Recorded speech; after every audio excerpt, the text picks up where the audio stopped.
Good morning, people. Welcome back to Hitpoint 10. Name's Revolve. Today we are continuing with Age of Wonders 4, Giant Kings. We are on our way to finish off our first enemy, our first player to the east. We currently have the Drifting Ley Lines and the Cosmic Conclave online. We're receiving a lot of resources for this. It is huge. It is awesome. And, we'll just have to go and kick ass. I think this is also a, custom-made formation that I think I saw in the trailer. Kind of awkward that it's right in the middle of, I guess a lagoon. Nah, whatever. It's fine. It's fine. I still feel like they need to work a little bit on their generation algorithm, but I'm sure that's way easier said than done. Okay, what's going on over here? You boys will have to chill until we get that rolling. We were probably going to be attacked by those guys. I'm assuming I'm going to go intercept them. We have to pull these armies back as fast as possible. I'll use these guys to grab, and then we're going to move back. Okay, so you boys will probably be requiring some ranged units. Let's see, what can I bring to the table from here? Liege Guard, another free Lutheran Shard Lancer. Do I want another one? Don't really have anybody leading the third stack. Let me see, how many do we got? Do we have one of those Shard Lancers in each stack? No. But I do have one on the field already. So, let's see. If I have to grab another hero, that hero is going to be either a ranger or a mage.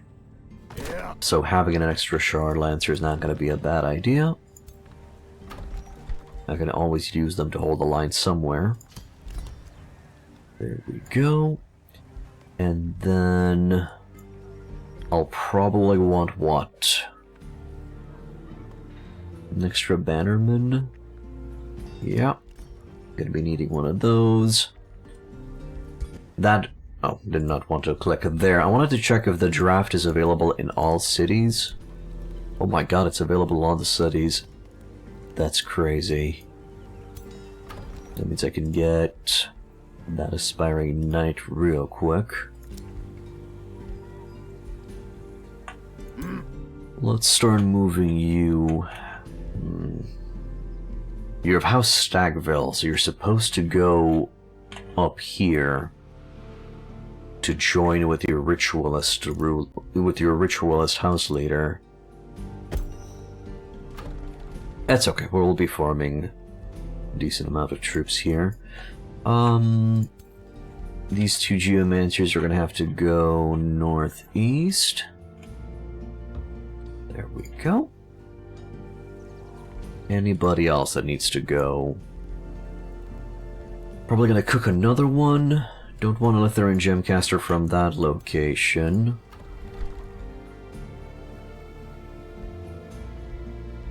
Do I slap a Needler first? I could just rush this. There we go. We just rush that. And then I'll just let it generate gold. You boys chill right there. You boys... we'll go northeast. It's fine. We'll handle. We'll manage. Not close to a teleporter, huh? Okay. You'll be on your way. And let's see. Do we have enough Imperium for another Breastplate of Champions? I mean, technically I have 3 melee units. I have 2 Breastplates of the Champion already. Could get a third one. It does provide decent stats. 2 defense. Yeah. Okay. Sure, give it to me. And then I'll check to see who doesn't have one. I think it's Arthuros who doesn't have a chest piece. Oh no, never mind, he does. You do. There we go, you don't. You do have the attunement star blades, but I think this one's going to be a little bit more useful for you. Karanza tier 3, Karanza tier 3. I think I might be able to get attunement star blades on the boots as well. Probably gonna look into that. Legs, bootsy wootsies. Yeah, I can get attunement star blades on the slippers. That's fine. I can also get attunement fortune. Ooh. So I can get both of these. That's kind of sexy. Okay. Fast movement, slippery is not needed because we have second wind for that. So I guess those would be the best boots that I could grab for the boys. I wonder if this would provide me with more HP. I could only get 10 HP, 1 defense, 3 resistance at most. I wish I could get 2 defense. What do I need for plus 2 defense? For 15 HP, I need 2 Archon Blood. Oh, you actually can get... Oh, no, never mind. You can't get 2 defense. You just need some Arcanium ore. Got it. That's fine. So at most I can get 15 HP. I'd like to see what are the best sources of HP that you can acquire. Is it the same stats for this as well? Okay. So, similar to Bootsy's. Except no movement, Oh, you also get the extra bolstering and bolstering regen. Okay, that's cute. What about for headpieces? Is it the same? The two instrumental you do get the accuracy buff. Hyper-awareness. Oh, I guess on the chest you can get the extra magic damage. That's true. That you wouldn't be able to get anywhere else.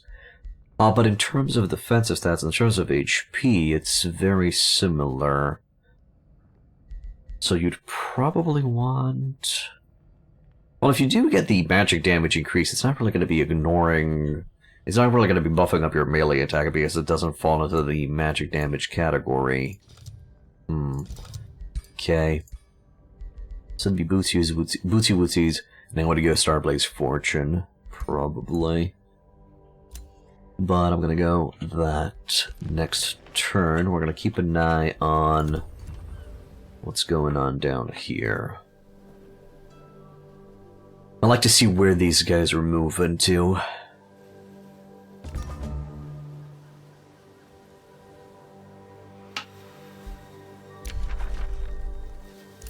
Research complete on some of the dudes. Cool. I feel like that if I enter the... What the hell was that? It seems they got attacked. Oh, maybe that was the dungeon spell. Yeah, I think that was the world map dungeon spell. That makes sense. Okay. That's fine. Still not seeing the okay, there we go. Now I'm seeing movement from the enemy. They are pissing off. They're marching south. Are they? Oh, they're probably going to be attacking Nakano. I see. These guys most likely arrived from the capital. Got it. What do we got here? Gold vein. Gonna keep digging the underground. This is just exploration. I'm doing that just for goodness sake. I don't think you receive any bonuses for doing that, any production bonuses or anything of the sorts.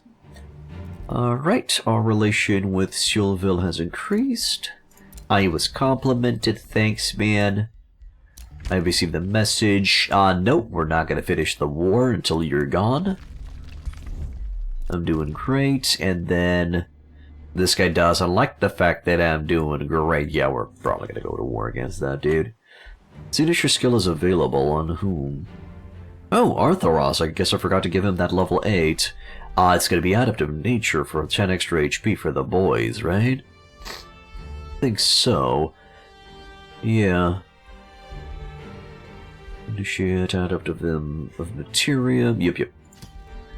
Yeah, we're giving the boys extra HP. Adaptive Vigor. I guess I forgot to give him. I didn't notice that he was level 8 last time. That's fine. Adaptive Vigor would be good. But I think it's time to increase his damage a little bit. I'm gonna have to decide exactly what route do I go with him. Do I just go the second wind into just regular stats, regular HP, regular melee damage, or, since he already has a tier 4 weapon and his base damage is quite decent, we're just gonna go for the Frenzy into crit. We also have the Sunder Strikes for a more utility roll, but I think I'm gonna go Keen Edge into Critical Momentum into Grim Executioner. Was I smart enough to give lifesteal on that? Yes, okay, I was smart enough to give lifesteal on that attack.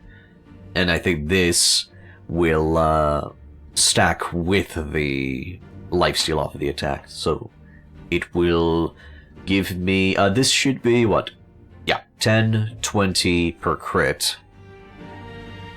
Once I have critical momentum, and that will be fine. Oh yeah, the Grim Executioner is going to be helping out with that as well. It's going to be nice, it's going to be good. Don't know if I should go all the way to Undying Warrior. Maybe I wait and go back down this route as well?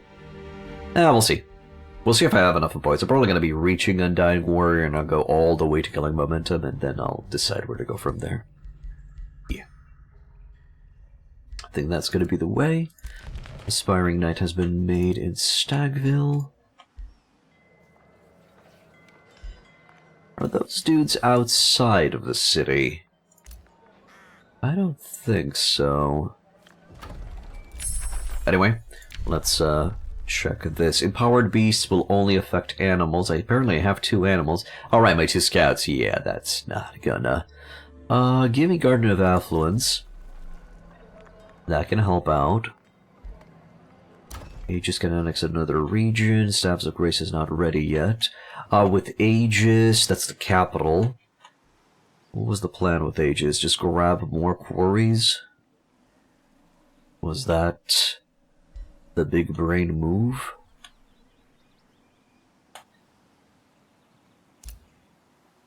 I guess so.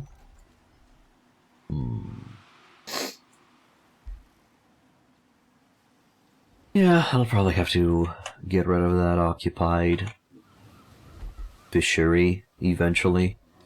Or just go with this here. Oh wait, what? That's providing me with Giant King Governor Essence? Excuse me?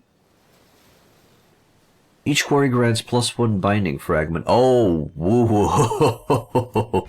Yes, we're getting dredgeries everywhere. We're getting quarries up the ass. Abso-frickin-lutely. What? First, let's move the boys up. Do I want anything from my vassal? Iron Golems, Gargoyles, Bannermen. Not really. Nah, we're fine. Although Rock Giants, though. Fire Giant, Rock Giant. It would be kind of cool to bring them to the table. The problem is, my major transformations are not going to be affecting them. Are they considered elementals? They're not considered elementals. They are a mythic unit, so it'd be a little bit difficult to buff them up. Okay, not going to be relying on them. They're not going in tandem with our build. Look na rook. There. There and there. I'm still not seeing a Spelljammer. So we should be good. Start the siege. I think that's going to trap all of those units in there, which is great. What do we want? I don't want a headlong assault. Tower bombardment, undermine the walls, burn battlements. I think we screwed the tower bombardment because it doesn't really feel that powerful.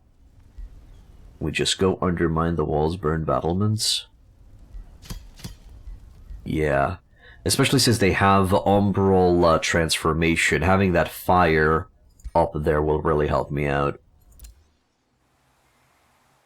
Okay, Leech Guard is gonna teleport up to here.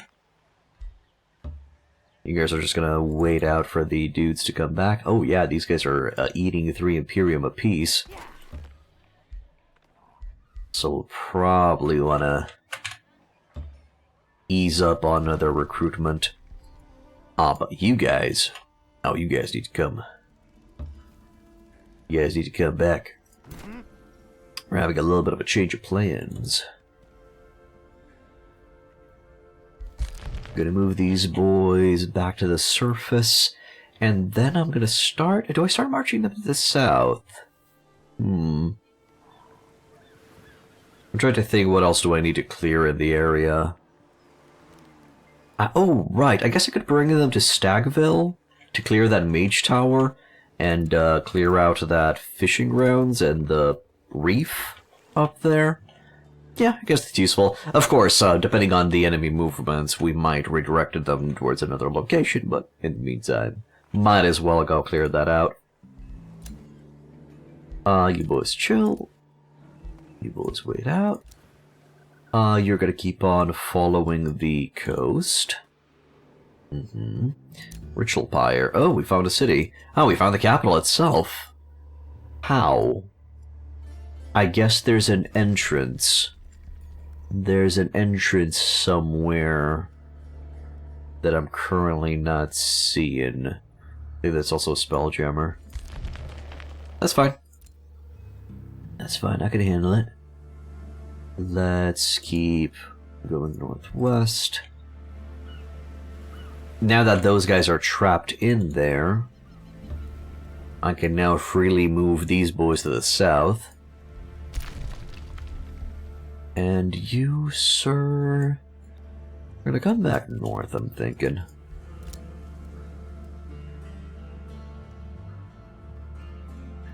Meeting our other scout. Let me just push this little dwarf in another direction. And I'll try to see if there's anything down to the southwest here to discover or dig. Alright, new aspirant knight. Guess I would have called them... Nah, because they're not really squires, because they have their own horse. And I think squires didn't really have their own equipment and armor, as far as I know. Okay, we're just going to bring them here. All of these guys are Jupiter variants, right? Of course. Well, they can still lead. It's okay. Plus, Mob Big Boy now has Renown level 3. Should be easy to reach that next one once this aspiring knight levels up. Actually, we'll need 3 units to be promoted or evolve for that. Let's see. Once that guy becomes a knight, I'm probably going to be switching him around with some other units that will evolve. Over in Ether Glow, probably want to get started on the Eternal Embassy as soon as possible, right? Actually, it would be useful to get a teleporter online. But where would I slap it? Probably over here to the north on instead of this conduit. It's gonna eat through my mana production, but I think it'll be okay.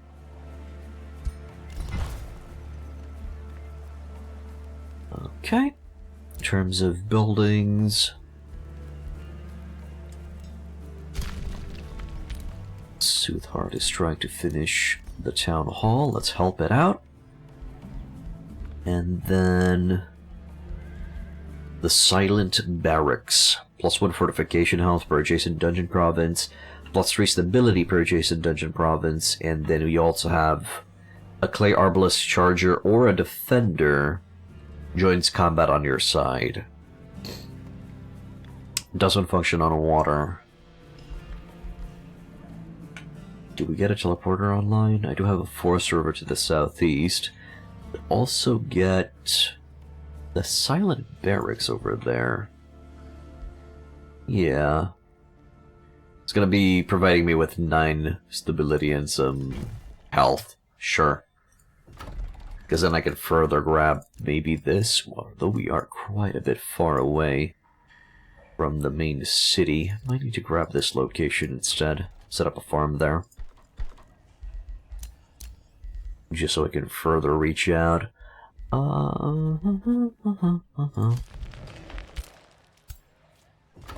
City of Searsfall, where we're going to be establishing a new house. Gotta grab something a little bit more sinister in the area, since this was the Umbral Demon's location. Thus, I would really like to get a mage up in here. But why Rev? It's just for role-playing purposes. It's not min-maxing in any way, shape, or form.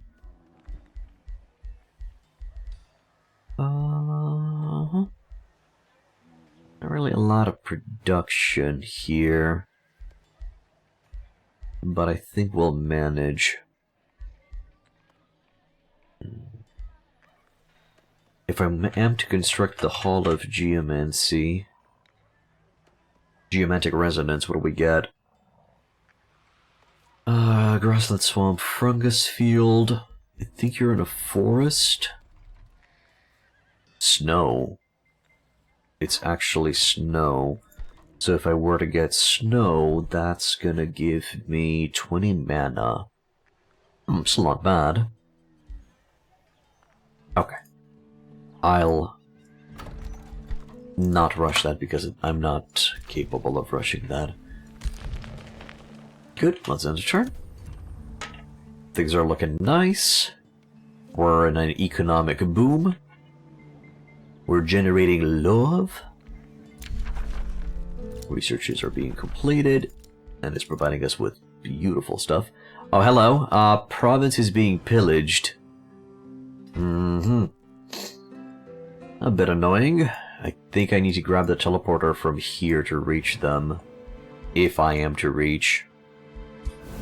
Let's give them Staffs of Grace. Now we have cleanses online. Well, extra cleanses online. What's this? I'm seeing some ruined formations down here. Oh, this place is pretty.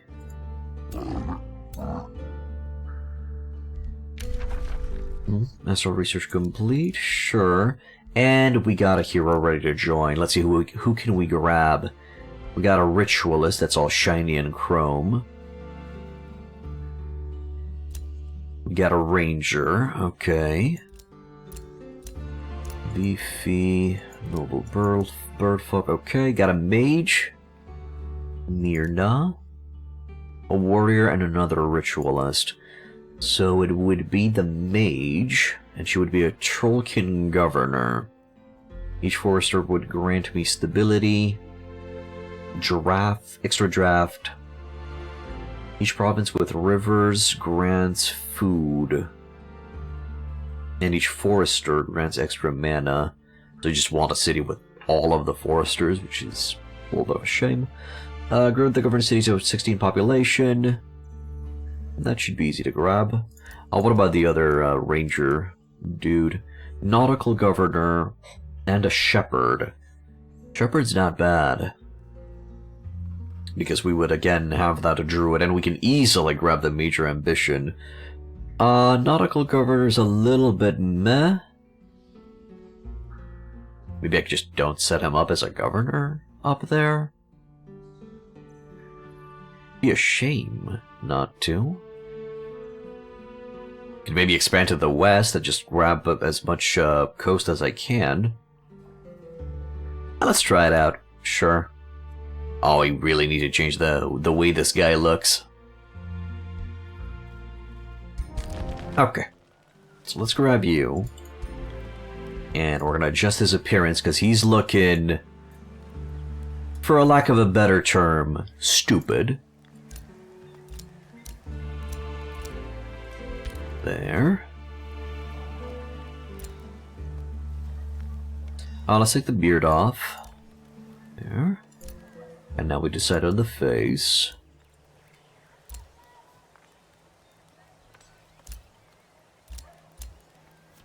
Okay, we're gonna go with that guy. Eye color doesn't really matter because, well, it's yellow. Usually I like my rangers to have a little bit of a shorter beard. We'll rock that. Hair color doesn't matter, I guess, because we're always going to be blondes now because we're elemental. Well, I guess brown color, right? All right. In terms of something that looks kind of like for a ranger, I guess the chainmail with a side sword. It doesn't really look bad.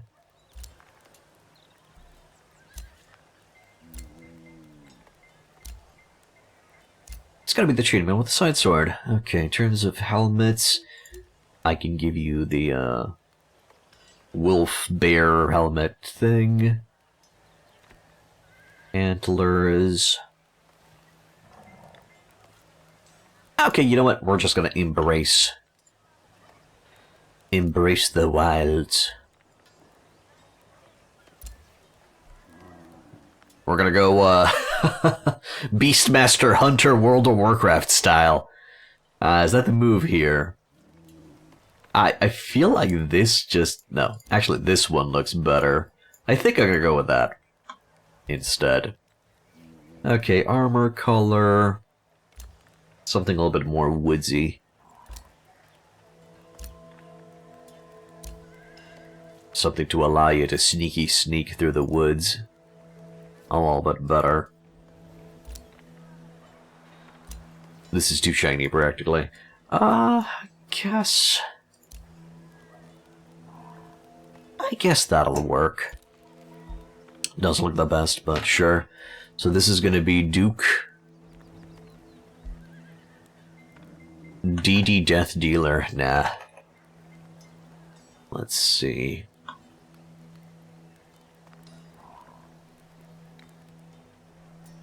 What's gonna be the name of the house? Wolfsbane?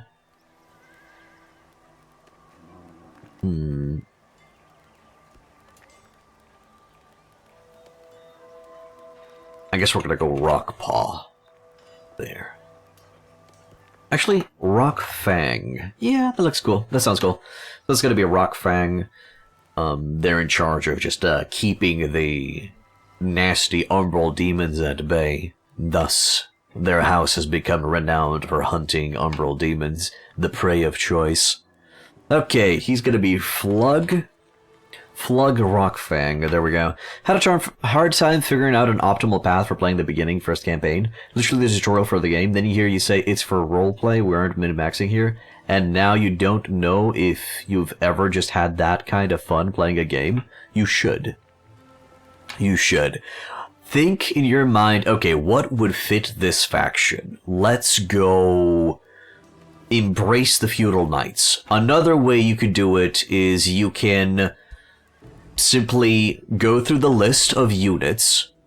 For example, in the first mission, I think feudal is the recommended one. So you go through the feudal list and you're like, okay, the longbowman looks cool. Let's play around the longbowman. And then you're just going to look to buff up the longbowman, which is going to be a Materium and probably Chaos type of thing. Or you can also go Materium Order, whichever you prefer, because if you go Materium Order or Materium Nature, again, you're going to be having a very powerful front line to hold the line. Or, let's say you go, okay, I want Knights. Let's buff up Knights as much as possible. That means you're going to be getting a lot of unit enchantments that are going to be allowing our boy to stack as much damage on his charge strike as possible. So you're going to be looking for Blight Blades, Frost Blades, Fire Blades, anything that has blades in it. At least 2. And that should scale your boy sky high. Or maybe, you know what, I'm gonna go for let's see, the Shrine of Smiting sounds cool as fuck, so I'm gonna play around the Shrine of Smiting. So I'm gonna go with feudal units, and we're gonna go, so to play the Shrine of Smiting, you will need the Order Tomes of Faith. So you're going with Tome of the Faith, Tome of the Beacon. At tier 3, you're getting Tome of Sanctuary, and it all ends up in Tome of Exaltation. The reason why you want to go that is because the Shrine of Smiting's attack scales with the amount of faithful units you have on the battlefield. And what do the Tomes of Faith, Beacon, and Sanctuary do? They convert all of your units into faithful units.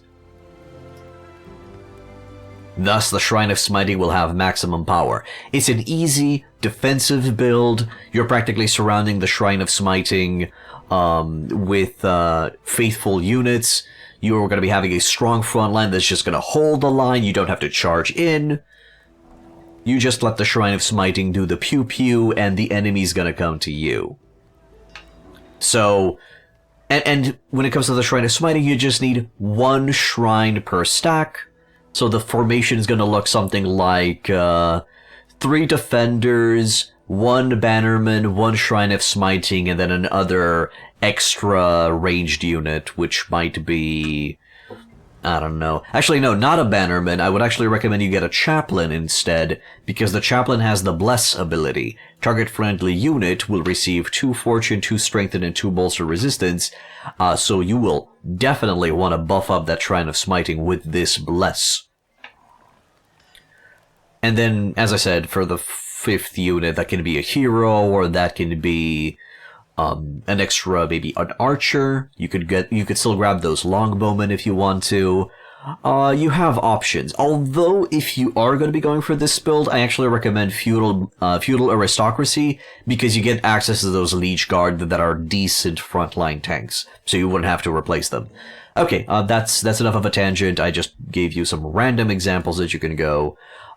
Decide on a unit, see how the unit's mechanics function, and then build a build around that unit. And you should be fine. No worry, Flug. You are now my Ranger Duke Lord boy over in the Northeast. All's good. You will now be in charge of Searfall.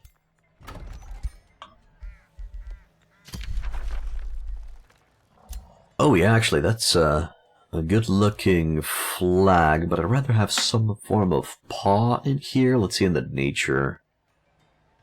Like a claw. Yeah, I think that'll work. And the house name will be Rockfang of Searfall. So the Rockfang clan, or the House Rockfang, has been assigned to this city to maintain order. They're not from here, so they're going to be having their hands full to keep the peace. And yeah, we have enough water over here in the northwest to expand. It should be perfectly fine. Right of Enduring Duty. All your units instantly regain all HP, and non-hero units gain 1 rank. Ooh, interesting. Kinda like that. How would that look like? This would evolve. Who else would? No, selected the wrong stack. That guy wouldn't yet. But he would be 1 step away from evolving. Okay, that's fine. That's fine. We're going to be breaking the siege in 2 turns from now. They cannot escape the city, which is huge. That means I can just freely explore around here. Although we are going to be engaging in a big fight. Stagville can grab another location. Industrious Governor, you're benefiting from quarries.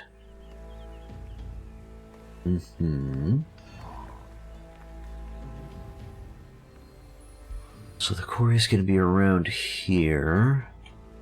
Nothing to the south, southwest that I would want to grab. I want to eventually grab the Mage Tower. But we can grab 2 extra quarries. 1 here. And another dredgery around here. This is considered a quarry? No, it's just an ancient wonder. Got it. But Flug, what are you thinking? Let me help you out specifically. What would you want to go for, and then I can recommend a build for you? Tell me your culture, tell me your starting tome, and a unit that you like from your culture or from one of the tomes, and I'll recommend a build for you. By the way, if anybody else wants help with this, I'm more than happy to provide.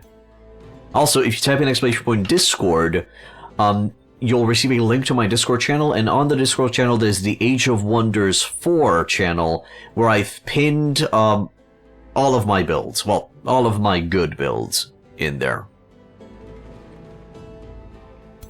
And I'm gonna be adding more, absolutely. Okay, let's bring this boy in here.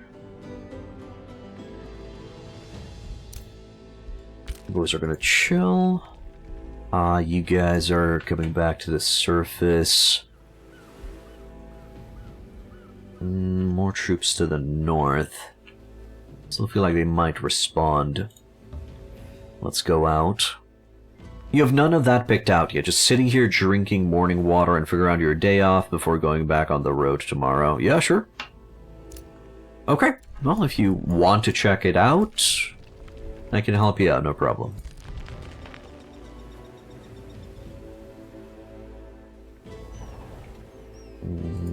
Okay, not that much movement because of the Lutheran Corps.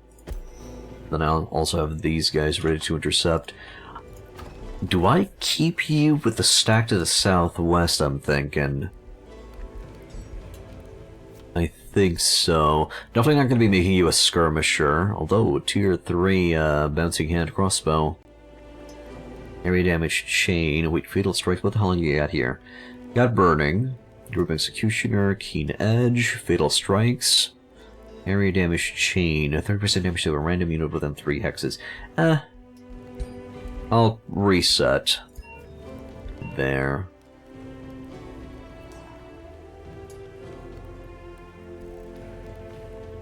Oh yeah, no worries, man. No worries. Definitely want to get the nature skill. I'll go directly into giving units extra HP and status resistance for now. Then my usual build is Snapshot, Disruptive Snapshot, because we get the enemies out of defense mode. This is a pure ranged build. Then I like to get Ranger 1 and Ranger 2, and then I go into the crit tree all the way to go for the kill. Afterwards, I go back into Big Game Hunter. Depending on my build, I either get Thorn Shot or Kill Shot. This is probably going to be a Kill Shot build. Sniper Focus, Focused Hunt into Master Focus. And then once I'm here, I go back to underneath Ranger 2, get Defense 1 and 2, and then grab a Martial Expertise. After I have Martial Expertise, grab whatever you want. Hey Adagio, good morning. So, with that in mind, boop boop, boop boop. Boop, boop. Now get Keen Edge. This is pure range, so we're going to be looking to give him as powerful ranged weapon as we can get him, which is going to be a Mage Lock. Absolutely. Can I cook me a Mage Lock now? Let's see. I can cook if I... Oh, that's something that I built myself, I think. Yeah. Could be useful on my ranger. You didn't miss anything, I was simply explaining a pure ranged ranger build. For a hero. What I like to go, what I like to get. Really prefer to increase the base damage and then go for crit as much as possible. Would be the idea. Do I break this down? Or do I give it... and use that as a chest piece?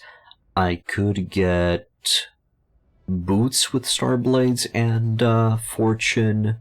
I could get the accuracy on the helmet, and then the chest piece would be what? What would be useful for a mage?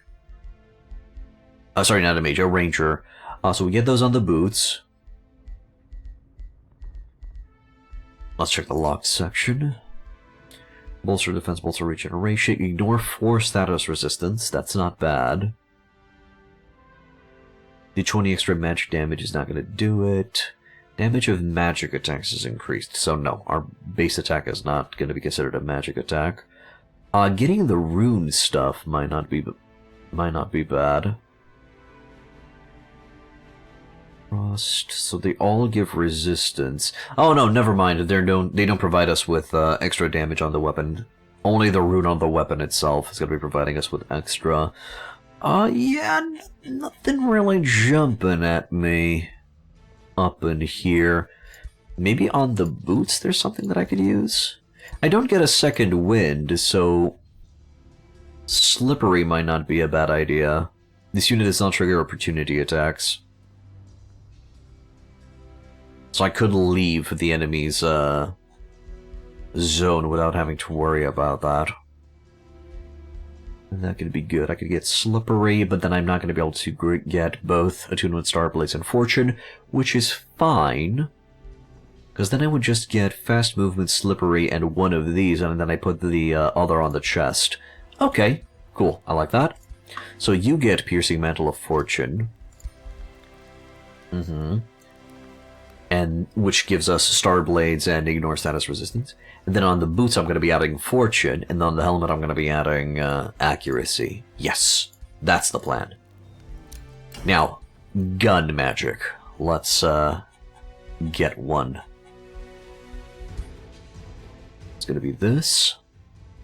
Mage Lock. Am I going to be doing... Probably want to be doing a mix of physical and spirit. Good. Then we'll want to add crit chance. Cannot add lifesteal on this, huh? Base attacks have +4 lightning damage. Doesn't seem to double. Oh no, it does give extra on the heavy mage lock. Cool. And then just get a 20% critical hit damage, so when we do crit, it's gonna feel for a lot of damage. Kinda giving up on infecting, but you know what, it's fine. We're just making a giant-ass boomstick. And I'm gonna call it the God Hammer. I know it's not a hammer, but that hammer is gonna be hitting that bullet, and when that bullet flies, oh, the enemy's gonna be meeting God. But to do that, I require extra fragmentos, so I'm gonna wait on that. I mean, I guess if I break this down, it might give me enough. 34. It's not gonna give me enough. No, I don't think. Primaries. Oh, okay, so it doesn't matter if I hit primary or not. Blah. Just need a full infusion thing. Okay, full infusion. 150. No, that's not going to be enough. I'll need to wait a little while longer. So in the meantime, you get to keep this. Get yourself Mask of Precision for the extra accuracy. And you'll be fine for now. Thinking that you're going to help out with the stack in the southwest.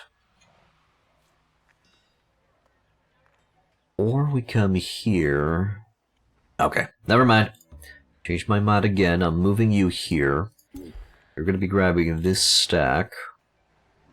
Doesn't really have a lot of melee options, but you'll do. You're going to... Whoa! 2 knights? Okay, that might be a bit... just a tiny bit problematic. I'm gonna need at least one of these guys there then.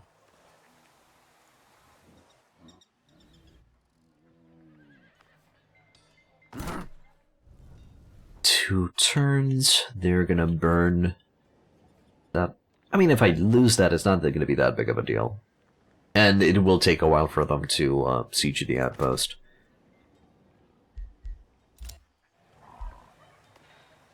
The reason why I'm hesitating to send these guys to the northeast is because their house Etherglow, or Etherhelm, or whatever they're called, yeah. So they're only going to be empowered if they're near Baconia. Thus my hesitation. I'll keep them around here. be passing some of these units over. Blessed Dragon, Radiant Guardian, that's cute, and Righteous Judge. Units that I'm not really going to be grabbing, but it's fine. And, ooh, getting attacked a bit. Oh, and it seems Sebastian is actually going for the good fight down here. Beautiful. Let's move northwest, another city. I was moving this spider northwest. You're going southwest to see if you can keep on digging. There. In terms of buildings, I can rush the building at Soothheart. Good. That's providing me with... I still don't have any fortification HP. Still 0. The Silent Barracks is providing me with 4, apparently. Okay, let's get a palisade wall. Ooh, do like the look of that Silent Barracks. Let's see. Clay Arbalest. Shoot crossbow. Focus aim, astral influence, focus aim, poison arrows, raiders, reinforced, undying. This unit will revive after 2 turns. Also considered a construct, not an elemental, but Tome of the Creator will be benefiting and giving him influence as well. Will he be considered of the house? So technically the... Well, super growth is not going to work on him. That's fair. But technically, the natural regeneration is going to be going active. Well, that sounds fun. I'll need 2 clay arbalists, 1... Oh, well, no, I already have the Death Knight as a chart. No, I'll need 1 charger and 1 defender. Okay, let's get that ball rolling. Give me arbalists first. And that's going to be our Death Knight stack. Specifically. He's going to be bringing his own troops. Is there some form of... I don't know, do clay soldiers have a soul? Something to ponder later. End turn. Curious to see where these troops are moving. Are they gonna march north or northeast, or are they gonna reinforce west and respond to the Pyre Shrine being burned?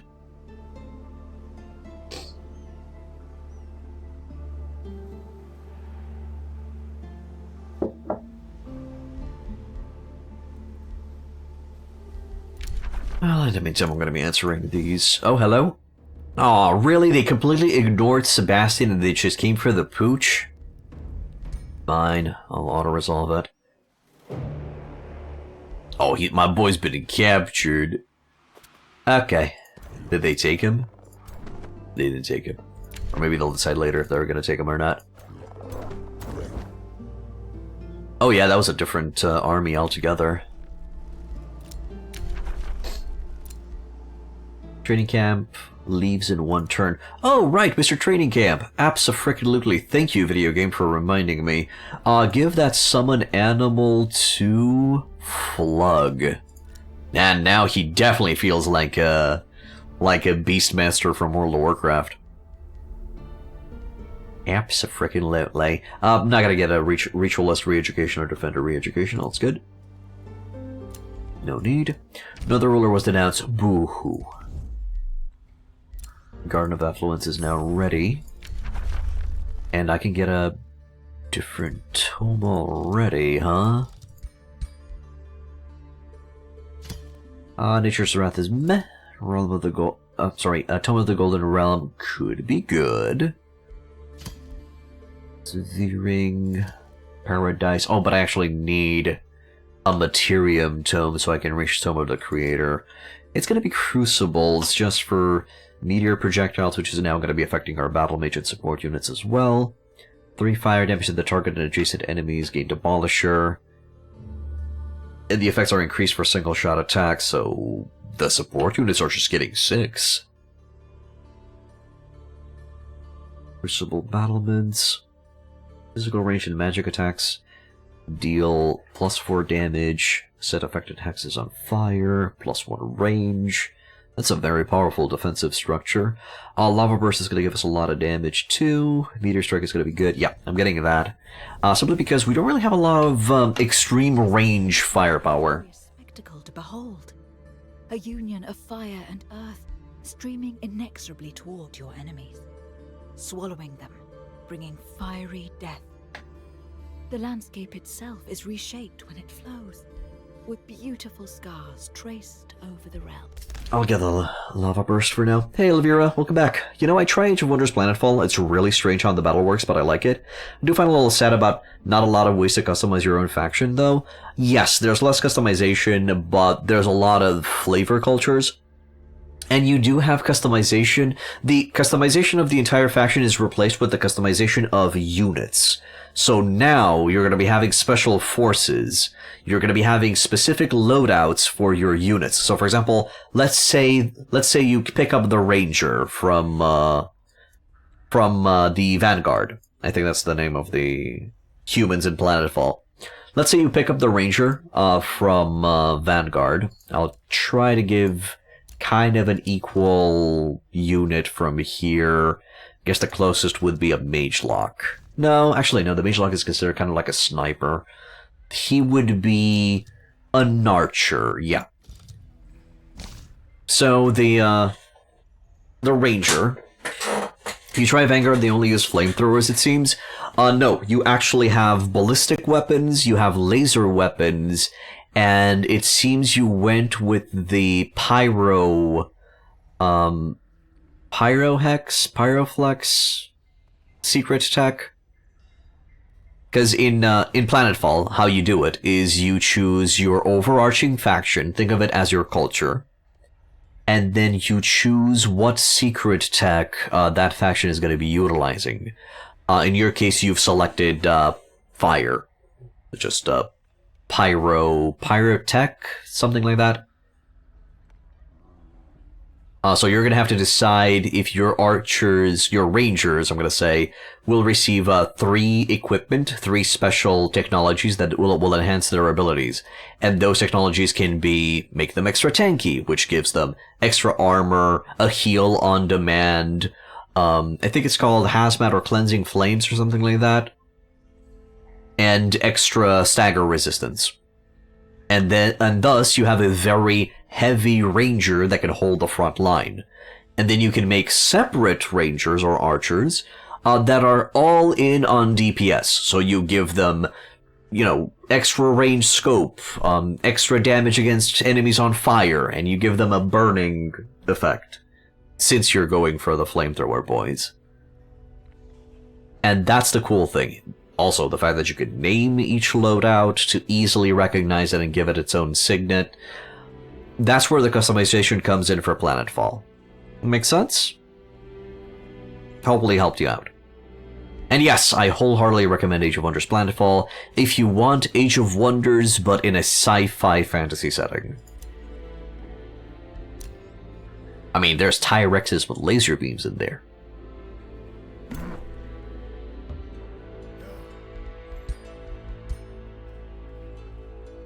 And when it comes to the Vanguard, you have to decide if you wish to go for a infantry-focused. Just picked a Vanguard faction. That game already made it. But you see you wanted more range instead of flamethrowers, so maybe you try to make your own faction next time. You can completely ignore the fire stuff. You can just focus on your racial units. So, rangers. But you have to decide, do you want to go for infantry heavy, or do you want to go with mechanical tanks and heavy machinery build? Units use mods as well, unique to Planetfall. Yep. Well, actually, I think they copied that from Endless Legend, but sure. But that's the first choice you have to make, because you have to build your hero towards buffing up those types of units.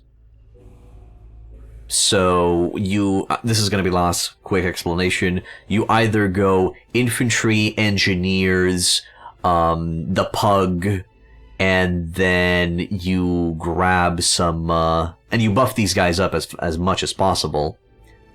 and you focus on them to buff them up through the attack 3 through the damage, or you go heavy machinery, where you're going to be grabbing tanks, airplanes. You're going to be having engineers because they need to support and repair the heavy vehicles, and oh yeah, and walkers. Ooh, the walkers, dude. Oh, they're so good. Love them. Practically Goliaths from StarCraft. Gotta love them. All the way to drone carriers. So those are the 2 ways. The infantry heavy build is going to be having a lot more power in the early to mid game, while the heavy mech will be more viable into mid to the late game, but a little bit weak earlier. You want to use some infantry, but mostly want to get to heavy armor. Okay, again, when you're saying heavy armor, are you talking about tanks and walkers? And maybe the Phoenix Walker as well? Or are you talking about tanks? Okay. Then what I recommend that you do is you go and level up. Oh, actually, there's a fire rangefinder from the Flamer tech tree that increases damage against enemies on fire. So you get laser beams that set the enemy on fire, and that's going to synergize as well. You also get the burst fire munition to set the enemy on fire, so it's all going to gel nice and well, and your strategies is going to be to set the enemy on fire to do extra damage. Once you have those online, you go and get yourself your tanks and your walkers, because the tanks will scale up with your laser research. The walkers will scale up with your ballistic research, and maybe some explosive. That's it. And you'll be fine. You don't know if we have walkers, you do know we have tanks. Once you research tanks, the next unit research is the walker.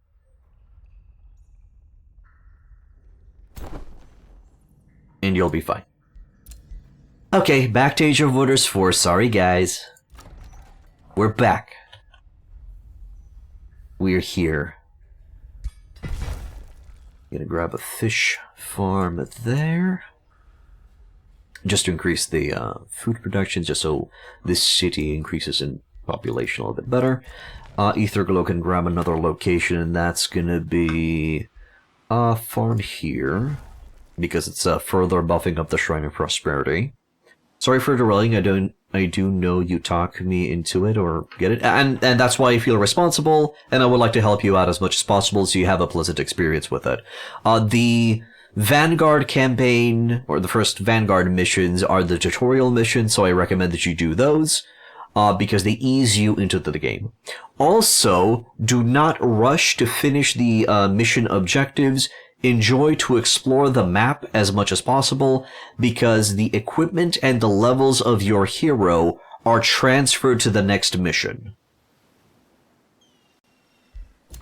It's not like in Age of Wonders 4, where each time you switch to the mission, your leader goes back to level 1. Okay, so we're in Sears Fall. I guess I'm going to start grabbing the water tiles, just because Nautical Governor. And we don't really have a lot of food generating in Sears Fall. We'll roll with that. But yeah, I fucking love Age of Wonders Planetfall. I love the entire franchise. Thus me playing it.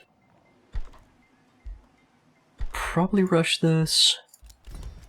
Yeah, it's going to be increasing our food. And then I'll want to get, what? Performance Enforcer in the domain, plus 3 gold and mana, sure. Fishmonger's okay. Not a lot of boosted stuff in this city. Yeah, simply because we have a lot of mines and quarries to the south. Ooh, could also grab the stuff over here to the southwest as well. Interesting. But yeah, not a lot of boosts, which sucks. I definitely want... So we got 20 HP. So we do have some defenses.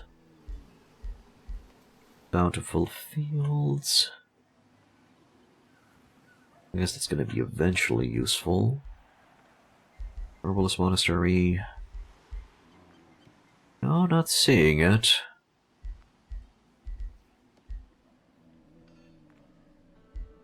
Okay, I guess get started on Eternal Embassy. Food's growing nicely. We'll be fine. I'll probably rush that eventually. In terms of other buildings, Ether Glow's teleporter is now going to be done. And then this place is making a lot of food, so it might be a good idea to get that Garden of Affluence to boost it up even further. Also Eternal Embassy. A lot of good stuff down here. Grand Estate. Okay, we got Eternal Embassy. Let's get that ball rolling everywhere. The faster I get those, the quicker I'm going to be generating Imperium to Kingdom Come. Finish Palisade because that's going to generate some extra gold. Give me that vendor. And it's also going to keep this city safe. And then you guys, are you guys going to go? Where the hell did they go? Did they go to the southeast for Nakano? Maybe. They keep on blue-balling me. I don't really understand where they're going to be appearing or marching to. So I'm a little bit worried. We'll want to clear those two out and then march on Mage Tower. Because now that the teleporter's online, I can actually jump a decent distance. And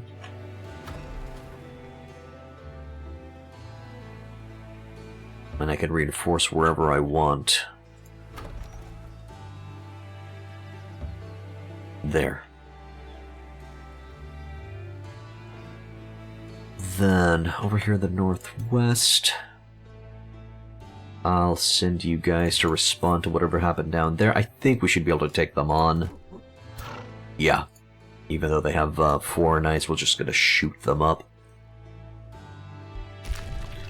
Scooty the Scoot, go through the south.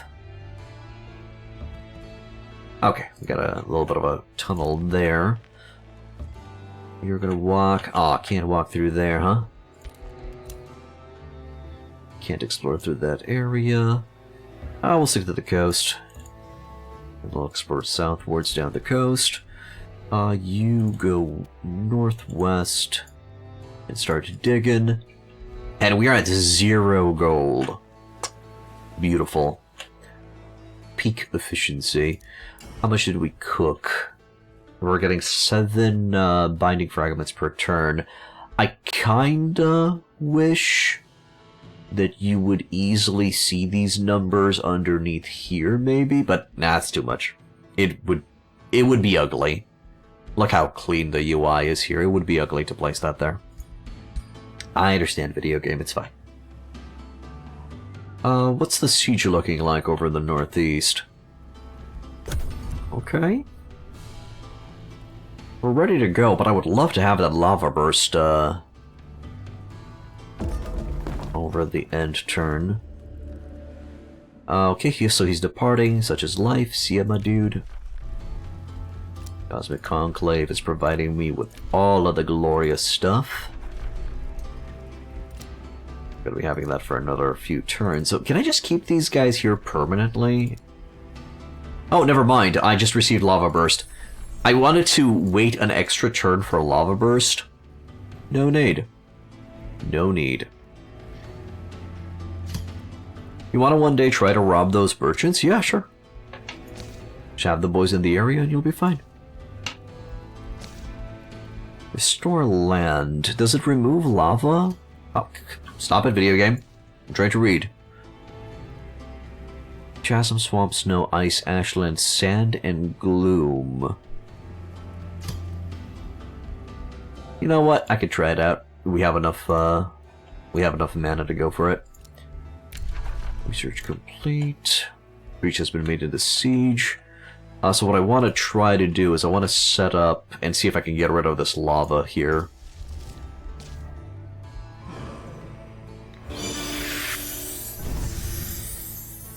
No. does not work. Got it. Well, we found that out. Ruler Sebastian has been smushified a bit. Okay. Free City can be integrated. Sure. I was also insulted.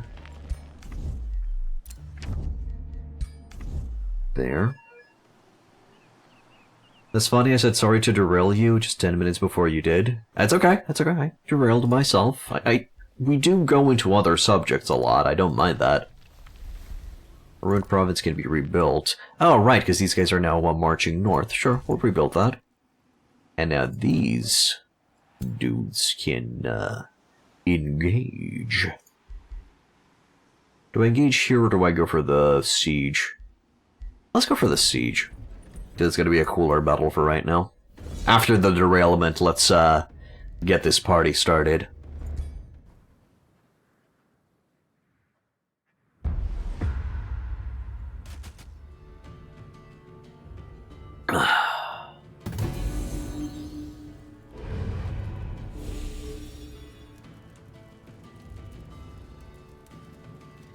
The Umbral Demons are coming in. It's amazing the fact that they're Umbral Demons. Some of their battlements are on fire. We'll want to take out the leader as quickly as we can.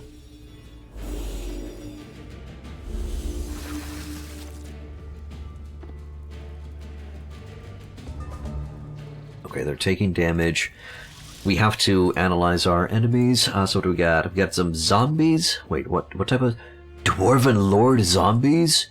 Where the hell did you get your hands on my boys? You bastards. A normal tank hero. Got it. A ritualist by the looks of it. Is that a ritualist? Yes. Rituals with magic missiles and raise undead. Okay. Then we got Epoch. Epoch has everything. Arc Fire Spike. What's the range on that? Can't reach us from that location, so he's gonna have to come in. Those are strange looking zombies. They're dwarf zombies, man. They're dwarf Wait, are they actually? Do they have the elemental designation? They do! They're both elemental and undead. That's so weird, but also kind of cool. Astral Resonance combat summons. Oh, right, I forgot that I made Epoch's faction actually good. Okay.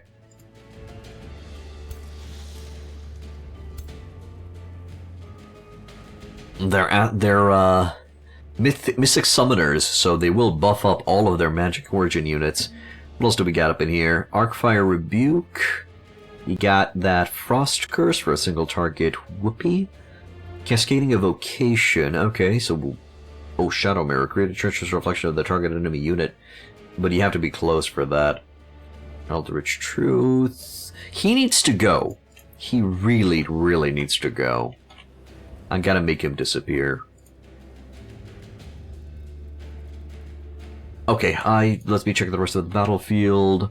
Kinda low tier stuff. I guess because we cut their access off of the capital, they didn't really have a lot of high tier units to go for. That's a hex damage, okay, and that's a curse. Alright. Over on this side, we don't really have any hero units. But I can still get a formation rolling. Actually, too many... Yeah. Too many, ranged units up in here. That'll be fine. That'll be fine. We're currently rocking frost damage with the Geomancers, which is not the best. Probably gonna be getting that later.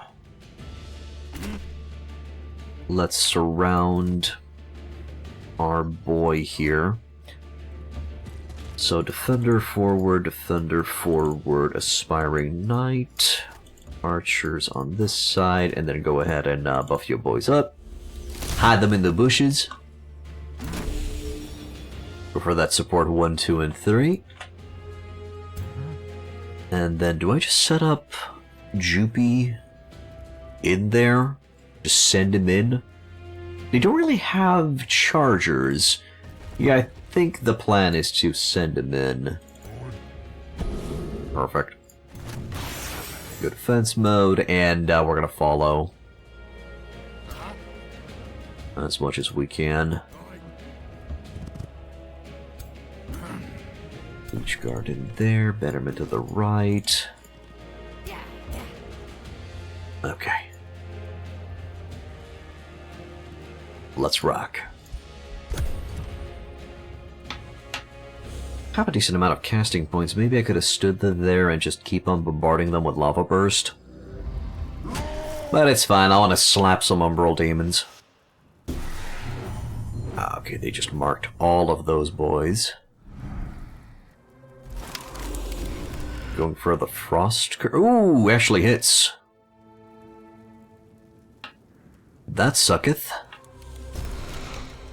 A little bit of a curse on my boy on the left.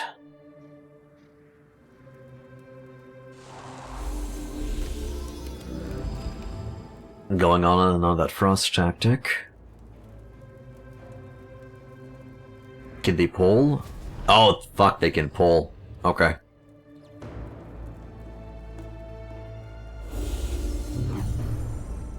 Bit of a problem. Big problem, not yet. We'll get there. Wasting their heals, that's perfectly fine. Big hit on the giant. Wasting their heals, good.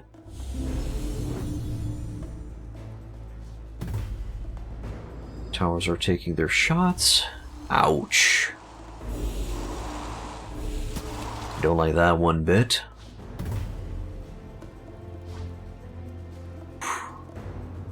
Okay, taking damage, taking damage. Acceptable conditions. Are they gonna try to further pull my... What? What? What are they doing? They're pulling my boy up.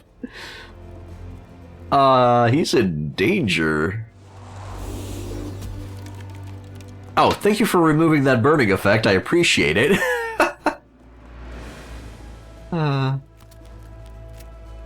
Oh, they'll respond. With a kill. I'm in range of their leader, actually. And they're sallying out. Oh. Interesting. I'm probably gonna respond. In kind. And they actually stepped through their caltropes, so they're bleeding now. Yeah, I think the AI needs a little bit of love. Just slight love. Cleansing Rain here. Remove all of those nasties. I kinda... So instead of going for a lava burst, which would be huge, I have to go mantra purification on my leader. Good. Because that is gonna allow me to smack.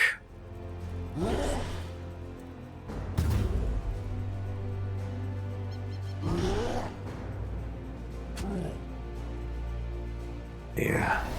There we go. Hey, Cherdinko. Did I hear your elemental units were turned undead by the enemy? How is that possible? Elemental units are living, right?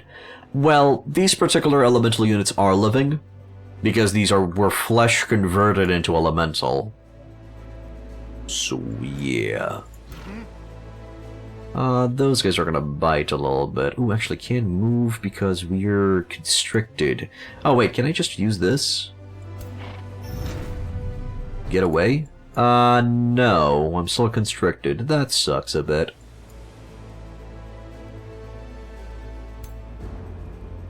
Geosurge. I can hit a few. Okay, do damage there. Let's have a look at that. Ooh. Oh, that looked pretty. They're not going to be able to go. I think these archers are going to be able to hit for a good chunk on those Polearm users, good. Then the Leech Guard are gonna finish. Can they finish the job?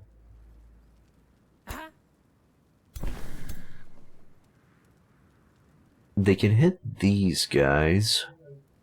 They won't be able to... he's taunted, so he's gonna kill himself. I'll move the Leech Guard here and do some damage to them. The Spirant Knight... I kinda don't want to turn him around to attack these guys because he's gonna show the back to all of those dudes.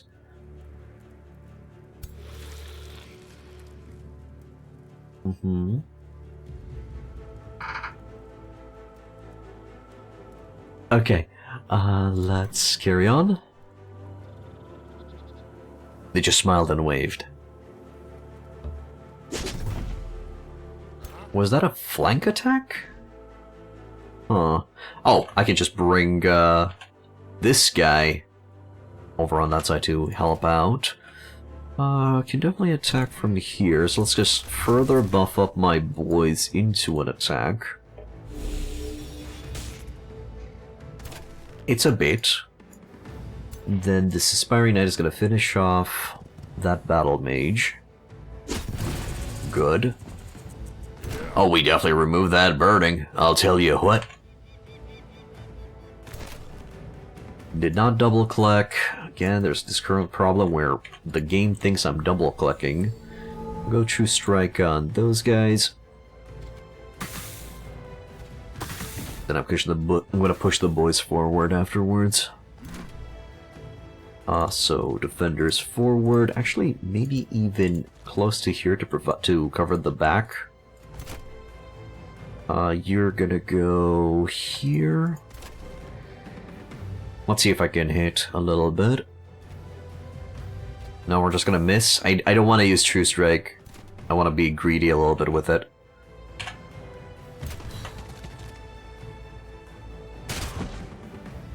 Good slash. Can I get another one? Beautiful. Oh, and you actually froze them. Which removes the burning, so they will cleanse something next turn. That sucks a bit. Terra Strike there. That still remove the burning, which sucks. But it's better than nothing. Let's kill those spearmen. Good. These dudes are not in range. They are now. And I'll shoot the, do I have anything that I can reach, that I can run them down? Okay, I can run you down. Good. That kill the Battle Mage. Leech Guard in there. Actually, Bannerman is going to move up to here, I'm thinking. And then the Bannerman is just going to go into defense mode. Oh, actually heal these guys up. There! And then defense mode warning is going to help us against the magic damage from that Spellblade or Mage or whatever he is. He might go behind and attack our backline, but it's fine. Those are acceptable conditions. You both have already used your turn. It seems everybody has used their turn. You are okay positioned. Sadly, Mr. Epoch is going to hit us for a good chunk. So he's going to cause problems. But let's roll. Oh no, really? Yeah. Okay, Astral Mirror, got it. So that's what he went for. Oh, and he does also have a free, Flame Blah. Cute. There's the magic attack that I was worried about. Ooh, actually affected us with both the burning and electrified. That's fun. We are now constricted on the Knight, which sucks. And they brought back some zombies. Okay. Oh yeah, sure, pull my defender in. I don't mind. Kind of feel like that warranted a retaliation attack, but sure. You missed.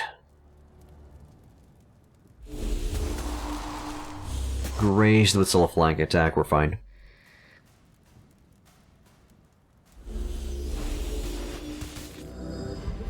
Look at how clutch that ward is coming in from that support. Never underestimate the defense mode of the warding effect. That goes for Planetfall as well. Oh, they tried to pull my giant. That would have been great, actually. Those zombies are really tearing up into my boys. Okay, do I not respond? Can you respond, please? Thank you. About goddamn time. Oh, right, you're being attacked from the back as well. Fun. But the enemy's slowly burning. As they should. Definitely don't want the dude to die. I guess it's gonna be a wait, what? Summon Progenitor Golem? Summon a friendly Progenitor Golem. Oh, right, because I have that Golden Wonder.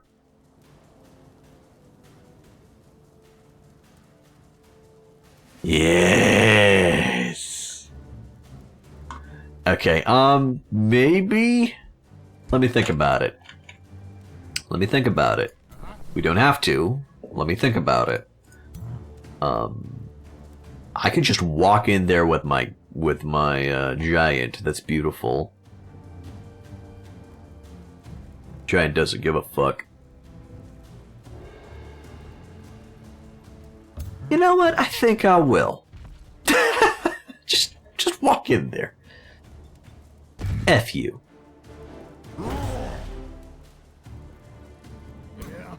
There.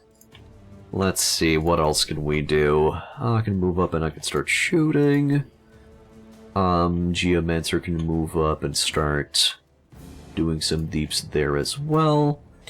I'll probably crash into you, so we eliminate those retaliation strikes. Volatile charges. Okay, hit you. Oh wow, it's an attack from the skies. That's so cool. It's very cool. I like that very much. Sadly, the Soothing Standard can only be used from one tile away, so that sucks a bit. When do I get another Cleansing Rain? Please transform now, okay? I'll shoot it there. Whoo! The screen shaked, my dude. That's when you know it's good. Do some flank strikes so we can poison the enemy, so we can do bonus Damaggio. We'll take out that Astral Reflection out. Oh, we actually freeze it. Interesting. I don't think they have a cleansing effect, so I don't have to worry about that. This Defender is probably going to go and attack west. Anything else that I can do on this side? It was the spell that created the reflection. It wasn't the Eldritch Mind Control or whatever it was called. The Shadow. Oh, actually, Shadow Mirror can be used even for melee. That sucks. I might need to use that Progenitor Golem yet. This is considered a mythic unit with Breach Bolt. Does it have full turns? I'm sorry, sir. Do you have a full... You do have a full action turn. Magical Upheaval. Up to 3 random enemies and their adjacent allies sustain damage. I'll use that after I kill their leader.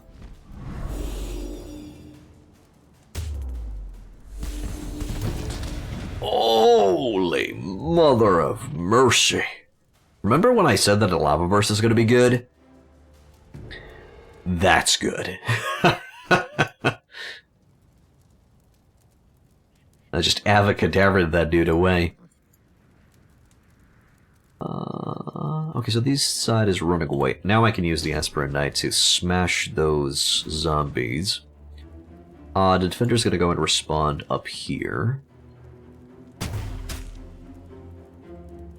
And they're running away now. Over on this side, Mabu is gonna walk forward. Archers are gonna walk forward and take you out.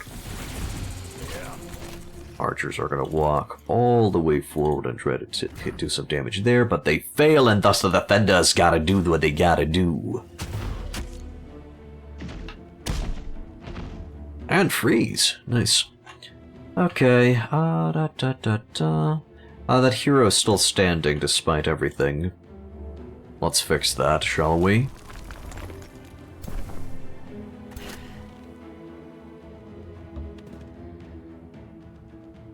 If we take him out, the battle's over. Do some spirit deeps. And now... Oh, no. Sorry about that. So just in case, I don't think they're going to be able to recover their units, right? They won't recover their units, right? That's a miss, it's fine. Yep. Wait, didn't I have you? Oh no, you're restricted, ya bastard.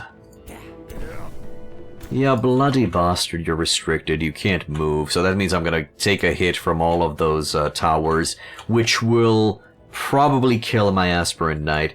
Ah, man, okay. Yeah, my boy's decaying and burning. Everybody's running for the hills, but I'm assuming the towers are gonna shoot, or that they already shoot. No, and they kill my knight. Seriously? And it's not worth restarting for that.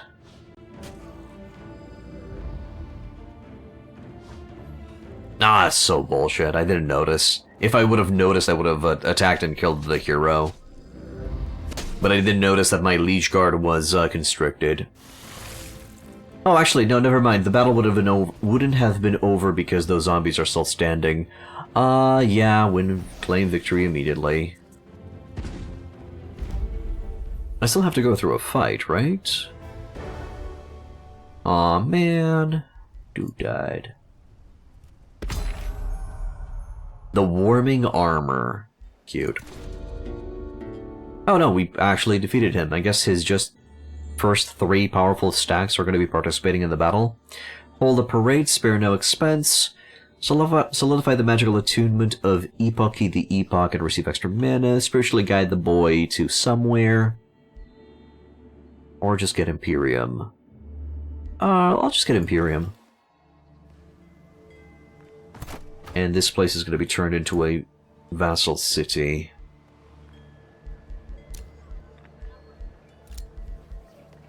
Man, that was my favorite knight. Favorite. Just hands down my favorite boy. Well, I guess this guy's now gonna have to replace. Guys, please take care of your shock units. The AI will really home in on them. Really home in. Margarita has gained 2 levels of renown. How? Strikes to nurture when to combat with only animals, plants, and elemental units on your side. Did you finish your major ambition? Vector, the savior, has been captured. I guess not.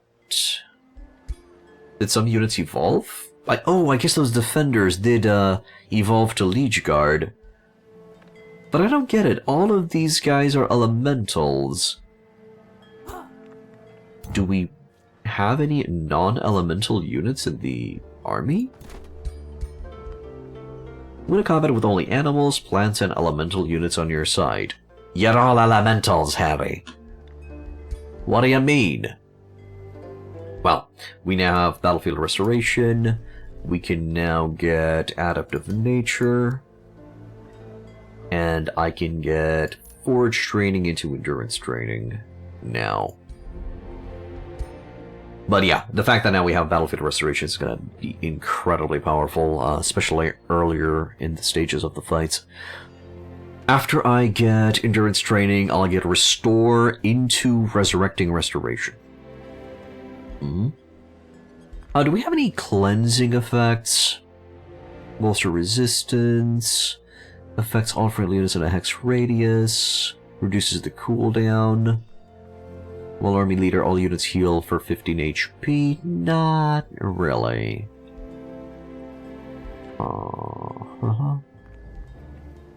No, okay, I guess I'm gonna go for the resurrection. Maybe we're gonna be getting those aspiring knights back by reviving them. And restore should have 1 action. Okay, yeah, I can move my boy and then go to restore. Yep. Absolutely. An invigorating chest piece of chest pieceness. Yeah. You're fine. Okay, the army has been smushed up here in the north. Let's see what I can do. Area has been excavated. So we're gonna further dig. You're gonna attack these guys. Let's go. And it's the first time we're fighting against the knights. Let's see how they do. I would kind of preferred it if they were on my side, but sure.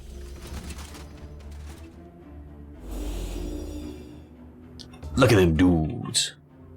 Dudes are shiny. Dudes are chrome. What's our leader? A simple polearm user? Okay.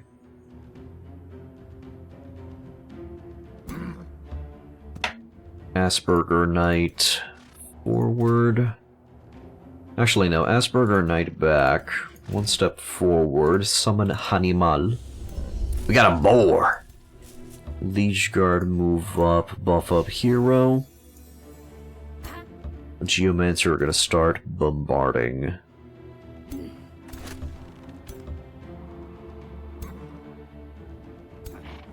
Oh, that'll do nicely. Come on. Well, Call to Glory. All friendly units gain +5 morale. Originates from Telesfork. Oh, that's cute. Can you boom boom boom them all? Yes. Yes, we can. You kinda don't want to go that lava burst if you do that, huh? Okay, do that, actually. Because that's going to sunder the resistance, which will mean that our Geofrost is going to be doing more damage and a higher chance of us freezing them.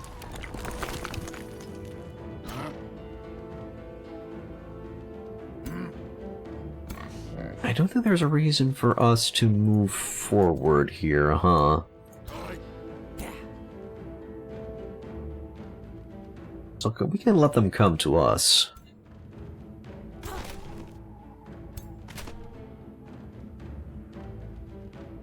Shoot crossbow. Okay, let them come to us.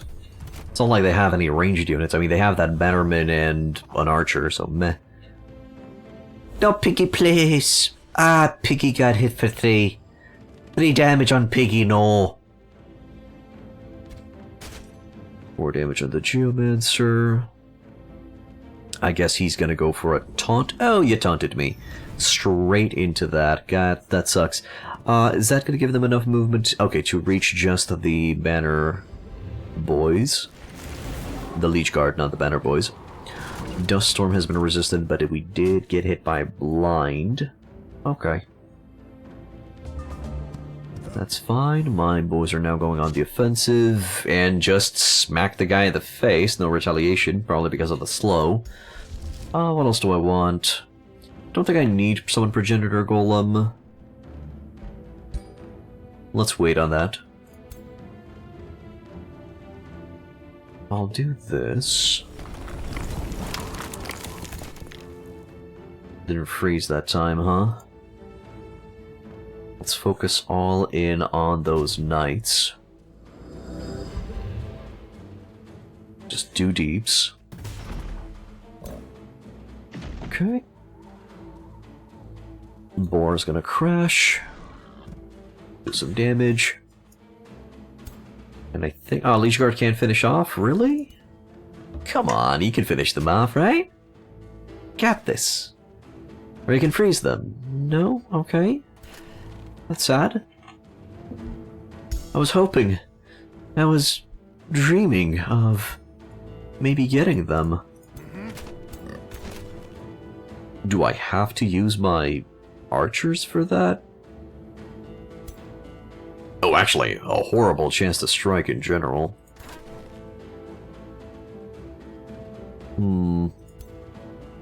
I'm thinking of true-shotting these guys out. Yeah. That's gonna also remove the blind, which is great. That's one down, and then we two-shot the archer. That's still a 5% chance to hit that guy, huh? Okay. Hit the golems. And then Mantra of Purification on you.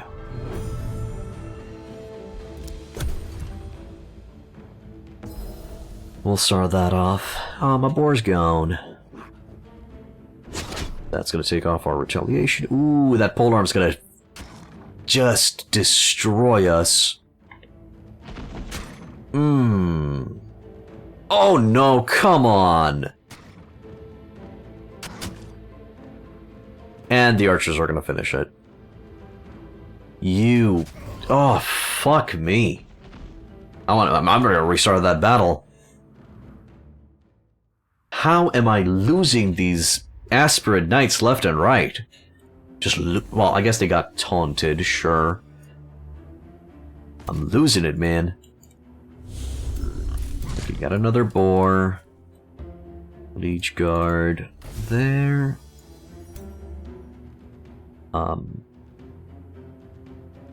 AI spots opportunities like that, uh-huh. Definitely spots them opportunes.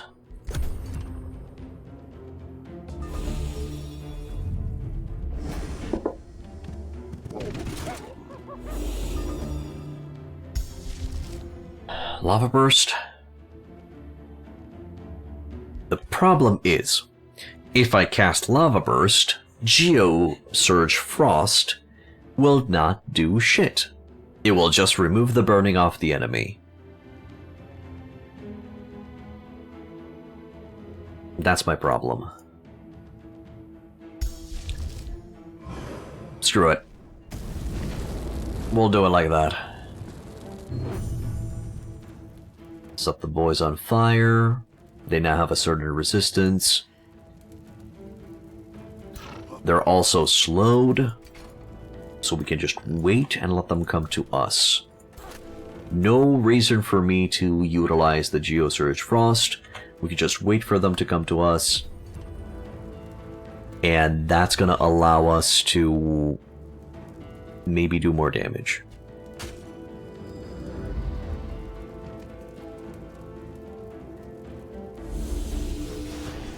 So far, so good. Taunt on archers this time around. And those guys are now going to sprint forward, get a lot of burning stacks on.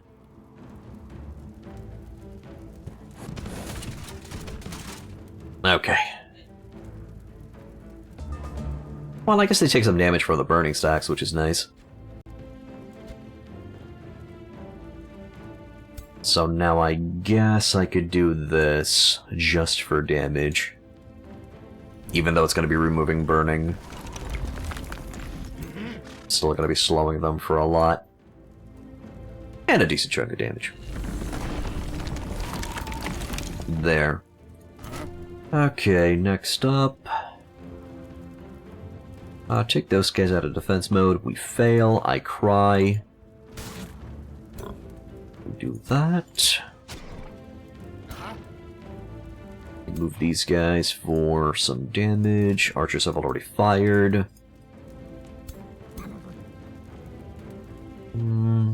I swear, if I move the Aspiring Knight here, he's just gonna get jumped. They're gonna try to take his lunch money. I feel it. I feel it in my bones, so I'm gonna set fire to them. Again. And now I'm gonna go. Because maybe, just maybe, they're not gonna have the deeps to kill my boys off. Especially if I do this. Maybe? They can't run. They'll be able to hit a bit, but not much. I hope. There goes my boar.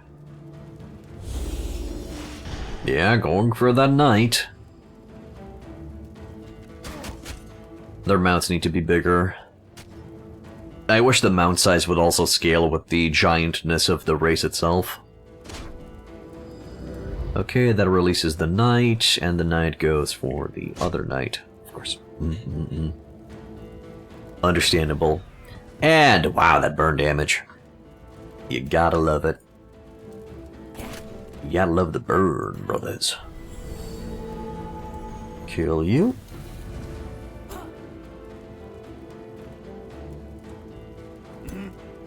Kill you. Oh, come on, what? What do you mean?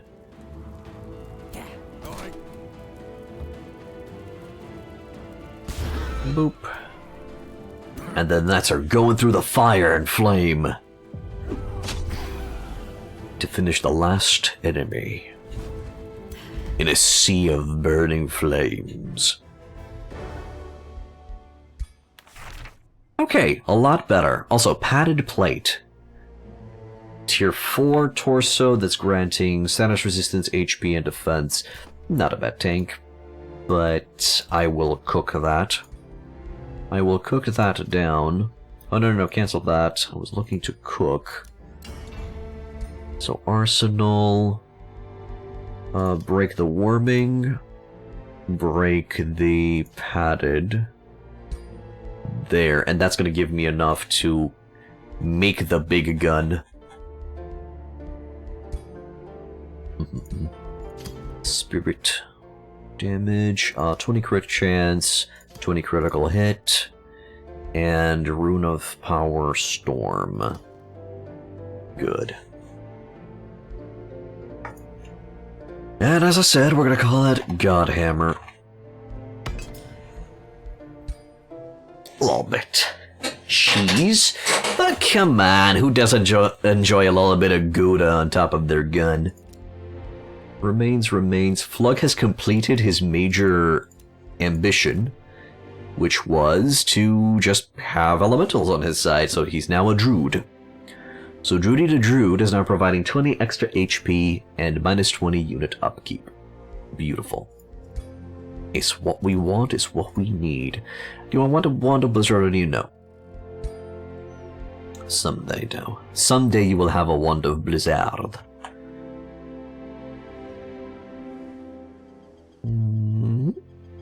A mix of units. We're gonna have to send you back northeast. And you guys are gonna regroup over at Searfall.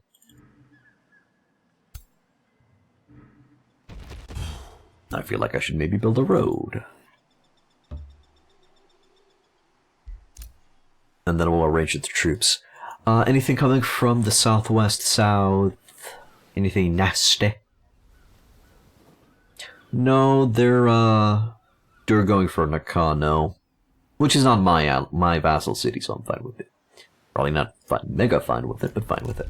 In terms of Imperium, do gather a decent bunch.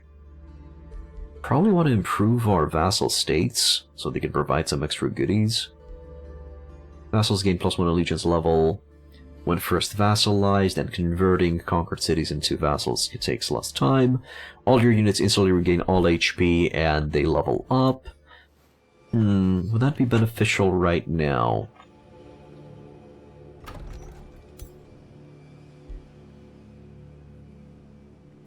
Not particularly. Because I can't seem to keep my goddamn knights alive, so... Maybe down here? Oh, I have one of them that's ready to go. So that would give me a knight. You guys want to see a knight? You want to see something cool? Cities gain +3 mana for each resource node in their domain. Provinces with Forest Province features grants ability. Animal Kingdom Unleashed. Wait, I think that was this. Oh, Special Province improvements cost less. Okay. City structures cost less. Maybe that would have been better a little bit earlier.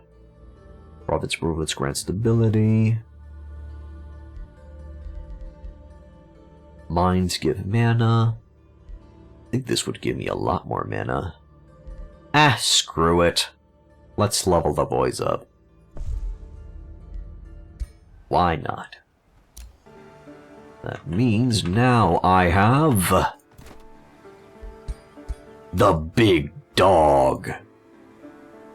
Big Doggy Knight. With that beautiful charge and poison and giant slayer.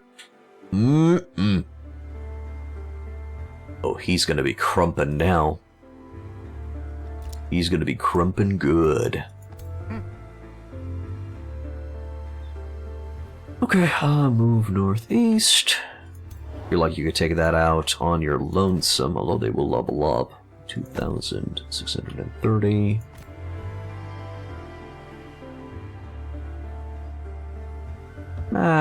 Keep them together, I guess. Keep them together as usual. Dig there. Oh, hey there, Mr. Unit. Alright, where are we? I guess I'm going to be moving west through here. Further scout that area. You keep going south. You're going to go ahead and dig that entire piece. We got our first little clay arbalist. Hey there, buddy. Legion. For each other friendly unit with Legion in combat, this unit gains +1 defense, +1 resistance, +1 physical damage. This stacks up to 4 times. And effects are increased for single shot attacks, so he gets 2 physical damage on attack for each. Okay, I'm gonna like this unit, aren't I? I'm gonna like these units. I love the Legion idea, even though I never played with Tome of the Horde. I don't know, man, Tome of the Horde just never really tickled me properly. Okay, that's another one. A defender, a charger, and done? I guess I would need a support unit in there as well, so give me a bannerman, which will just rush out. There! Now our Death Knight has his own house stack. Isn't that nice? Isn't it nice and good and glorious? Is it just me or that headpiece doesn't fit with the rest of the body? No, never mind. It's just the, how the, light hits his head.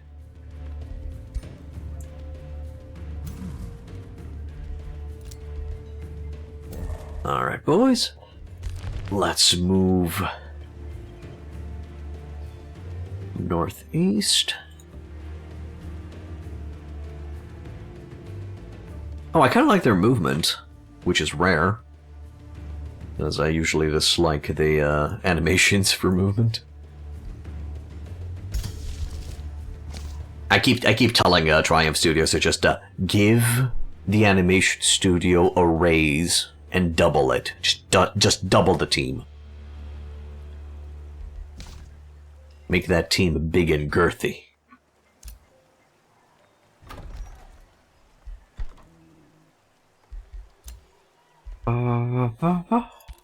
Yeah, let's research something else.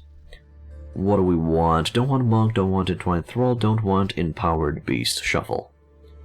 Meteor projectiles? Now that's something mighty fine. Let's get that. That's definitely mighty fine. Natural region and friendly domain, not a bad idea. Gain allegiance with free cities, not a bad. Don't really have a lot of free cities that I'm currently working with relations. I'm working to increase relations with. It's just one, so it's fine. City structures cost less gold. Is this retroactive? Do I just receive some money back now? It is retroactive, and I receive some money back now. That's nice. What do I mean by that? It will deduct the price of the buildings that you're currently constructing. It works like the boost effect. That's a nice little thing. Grab that for more as an experiment, but sure. It's a nice little thing. Okay. Could finish that vendor now. And that's gonna allow me to get...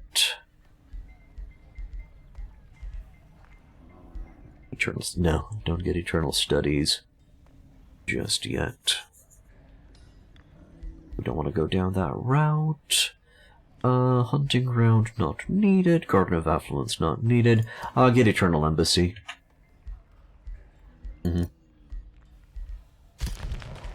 How much money do I need for the Wizard Tower Apex? Probably gonna get it next turn.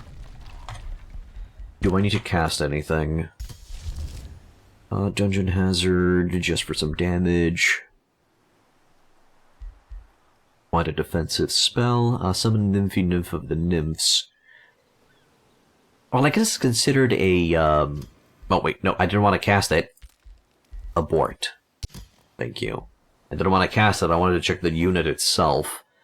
But I guess the unit itself is considered a plant, so it would fit the Elemental Druid build.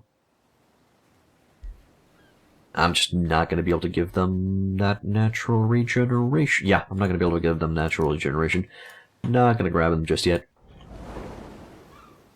Anybody has... Yay, you have movement to move forward and take this out. Cool. Demand a portion of their primal power before they leave. Allow them to go. Demand a portion. Shielding Signet. Okay. We've now cleared that area. I gained a level of renown because I cleared a resource node. Ah. Okay. That's nice, dear. And I'll keep pushing on those units next.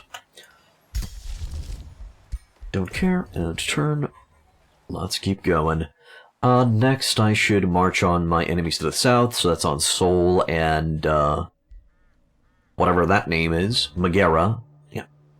Go for Megara and the other. The Cosmic Conclave Aftermath. The Cosmic Conclave has ended. The Crystal Dwelling has successfully communed with their kin across the cosmos. The clarity with which you beheld the world and its secrets beyond is dulling. It is as if your mind is suddenly wrapped in cotton. But while the acuity has waned, the fruits of this age of knowledge remain. Already have the eternal sages serenely withdrawn back into their crystal strongholds to resume their eternal studies. Following the cosmic culmination of your partnership with Sjálfed, you celebrate your achievement in your research, which contributed to your personal ambitions. I now know how much more there remains to learn, okay? Drifting Ley Lines is still a thing. We can create bounties. Ruler Megara has been kicked in the groin. Hey, they lost the siege at Nakano. Beautiful. Beautiful. Definitely want the casting reserves. I'll get that as soon as it's available. Abso-frickin-lutely want that. I'm gonna go get that too. Let's dig. Iron deposit has been found. What else can you find down here, brother? Area has been excavated. You go, little spider dude. Spider-Man dude. Searfall can annex another region. Okay, food is starting to kick in properly. Not big. Let's get a fish farm there. Soothheart can annex another region, and that region's gonna be... If I grab that, it's gonna be providing an extra bonus to the Silent Barracks. If I grab these, they won't, but that is gonna give me a lot of... goodies. 3-7, so that's gonna be 23. 3-12-8, so that's gonna be 23. So either extra mana or extra gold. I'm gonna go roll with the extra gold because I misclicked. I actually wanted to go for the extra mana. It's fine. It's fine. Don't worry about it. These special profits improve and cost less. They provide city stability. They would also provide knowledge and mana eventually. Cool. Let's go to... So, looking... Because the Cosmic Conclave thing stopped, that reminded me that I can now use all of that mana to trade and get some goodies out of here. Not gonna get the Crystalline Essence. I can get the Lithoran Simulacrum, which is the big boy mythic unit. Strong charge attack and the ability to create a chain of lightning that can trigger volatile charges. Eternal Orb. The Eternal Pickaxe. Gilded. You'd expect that the Eternal Titan's Greatbow would have something interesting on it. I'm probably going to be buying that. Let's buy that. I might cancel the Godhammer depending on what it has on it. Which might not be much. Or Crystal Runner.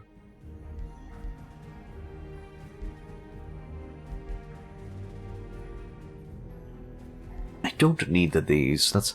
Well, I can always break them down. Sure. Sure, I can always break them down. For the fragments.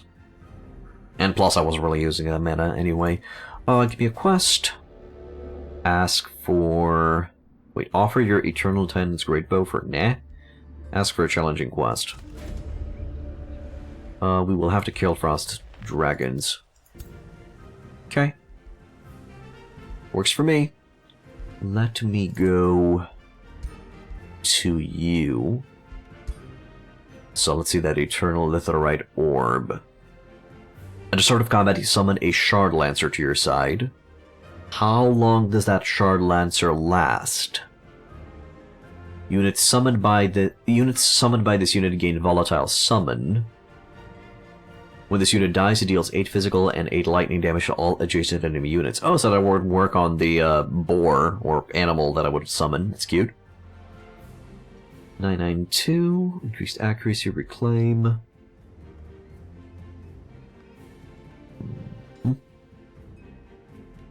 And I guess if I have to respond with a damage, it's not like this thing is providing me with a lot of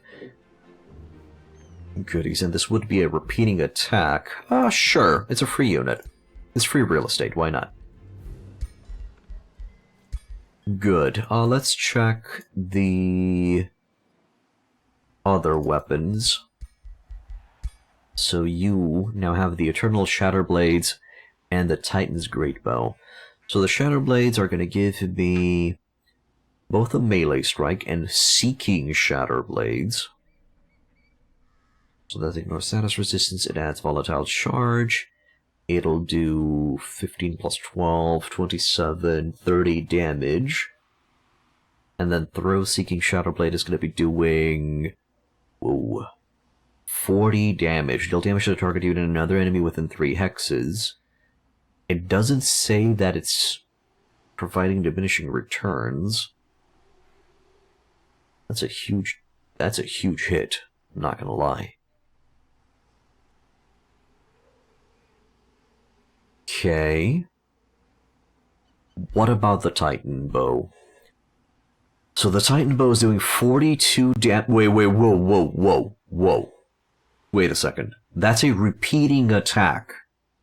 42 damage per repeating attack, and that's not taking into consideration the crit. It also has a combo. On the third strike in a turn, on hit, displace the target 1 hex, so we push them back. Okay, that's a bit busted. It also has 5 range. Yes, that's a bit busted. Would this have 5 range? The Fire Magelock also has 5 range. Fire Magelock has 50 damage, but it's only 1 attack instead of 3. Okay.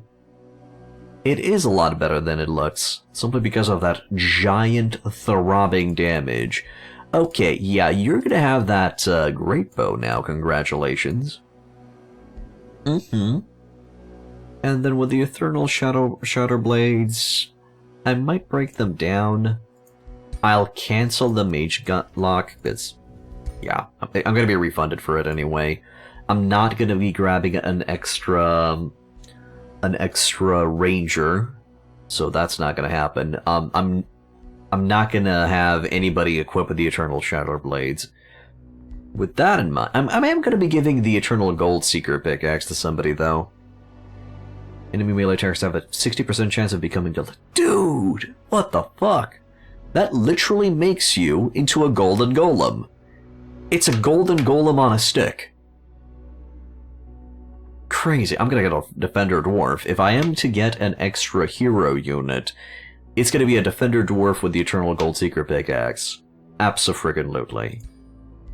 Huge. Huge. Am I just gonna get enough Imperium to get an extra hero? Probably. Probably not. We'll see. Okay, in terms of gear, what do we want? 20% accuracy, that's already done. Sure. Yeah, I get boots. Yeah. I get this guy some boots. The bootsy wootsies. Gotta get some bootsy wootsies. Bootsy wootsies will provide us with those. Fortune, because we already have Starblaze on the chest. Fast movement and slippery. There. Just for those mega repositions. Slippery shoes of slip. Slipper rapid surge, shoes of velocity, runner's shoes of illusion, elusive lose. Speedy speed boots of the speedster. Nah, too much speed. Zippity zip. Perfect. Biggest of brains. Now, I could give the Death Knight... no, he's not really going to be having a lot of retaliation attacks, so nah. It's fine. That gave us a lot of goodies. Just a lot of goodies. Let's move the boys back. Move the boys back.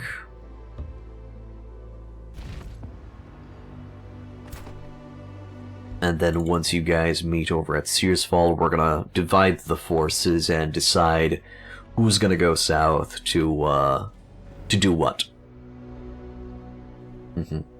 That's gonna be the next move. You guys can move in here. Oh, you guys are ready to move, huh? Alright, so Arthuros is gonna get out of this stack. He'll assume control of his own house troops. Yeah, buddy. Look at that. Now our clay defenders are up to... Were they always at 110? Once they enter battle, they should receive an extra 20 HP. That's gonna bump them up to 130. Granted, they sadly don't have super growth. They don't have any of the racial transformations, but they'll be fine. They're constructs. They'll be okay. A little bit weak to lightning damage, but it's okay. The Bannerman's gonna keep them safe with its healing and cleansing rain and stuff. Yeah.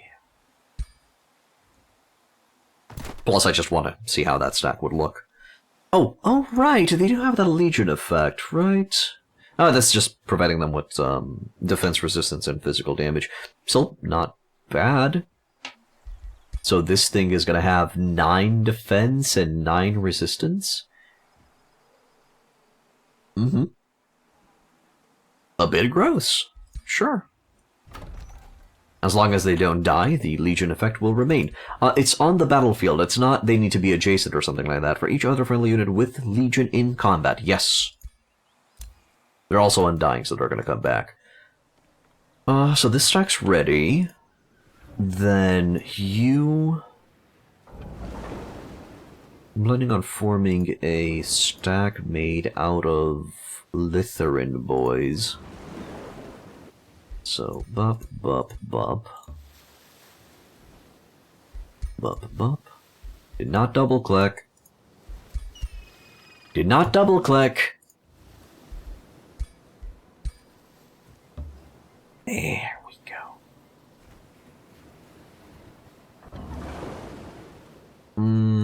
They'll probably still need us. Well, not really. Not 100%. Because they do have that one Lytherin core. I guess that's acting as a support unit. Can I grab...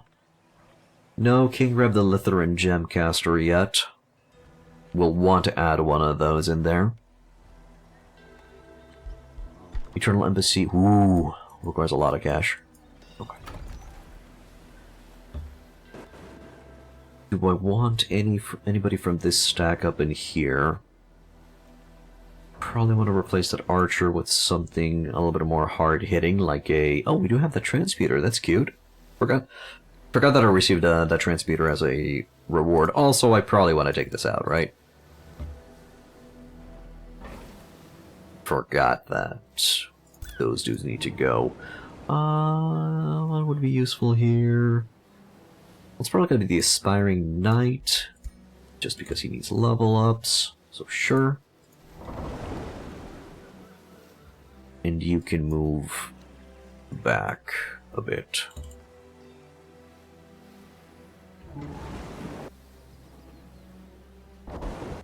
So let's finish that fight. Do I want to see them in action? Allow the use of mana and auto-resolve. Cool. I get a Visor of Farsight, sure. Sure, kid. Whatever you want, kid. Let's bring the boys back. They'll catch up. You're fine right there for now. Let's explore westwards. You're gonna keep on rocking south. You two... Oh, okay, so I'm gonna gather up forces to fight this, right?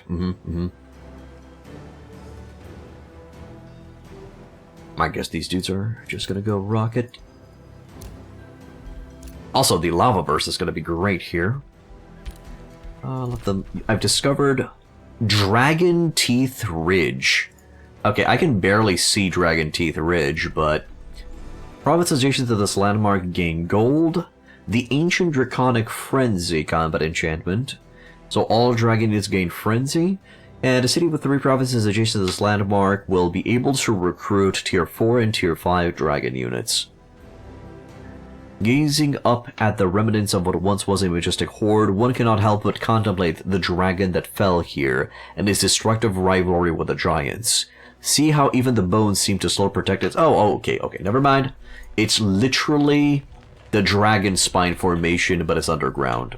It's literally this, but it's underground. I kind of like how the underground one looks better, but it's alright. Anything else that I need to... Stagville? How much does it cost me to rush that? Got it. How much it's got me to rush this? Let's save up some cash. I think I would like to rush the Eternal Embassy over at Etherglow, simply because I want to get the extra tier for a Lithoran Gemcaster. I want that Lithoran stack.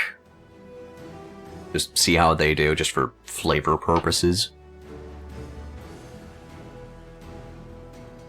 Okay, let's end. I don't think I need to cast anything. A quick check. Good.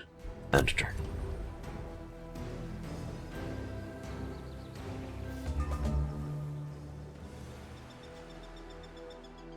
What the hell are those? Oh, are those the houses of the Reavers? Oh, they're so cute, and they have balloons, which I don't really understand what they're for. I guess they're scout balloons or something. Anti-air bombs, I don't know.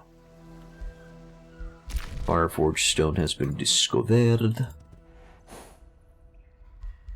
A new rally has started. I can get transmuters from Vaven. Sadly, tinkering carnassials. So, not my race. Other rulers declared a rivalry. Okay. Megara has returned. And Sebastian has returned. Good for you, kids. Meteor projectiles are now ready to go. Maybe they're having a festival? I kinda doubt it. But sure. I mean, they're very jolly. Spot a totem with the levels? No.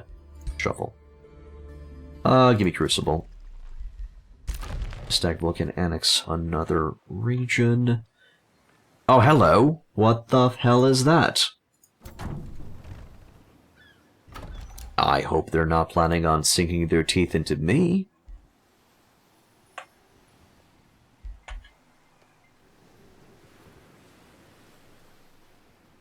I can actually stretch all the way to the island and start grabbing some of the resource nodes from there.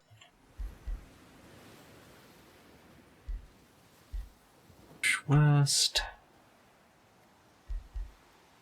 Ah, screw it, sure. Let's.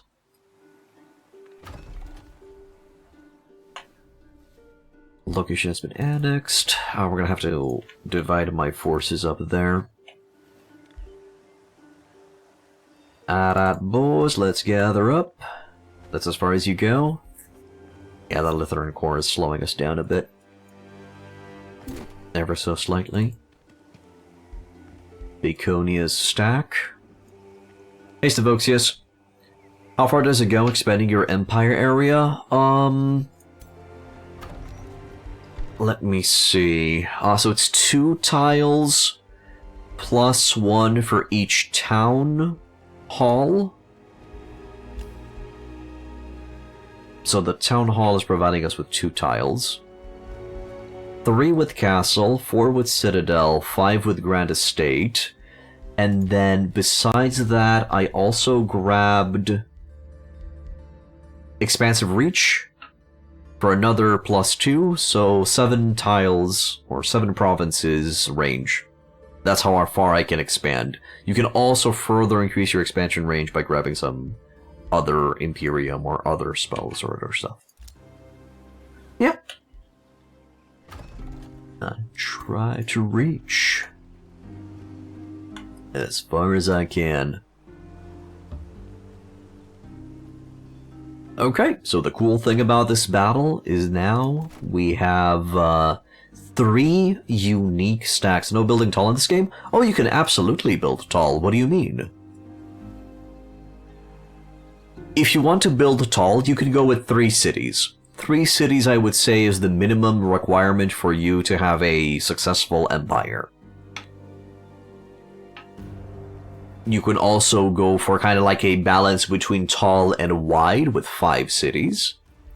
And if you really, really wanna go for a very, very wide build, you go for 7 cities.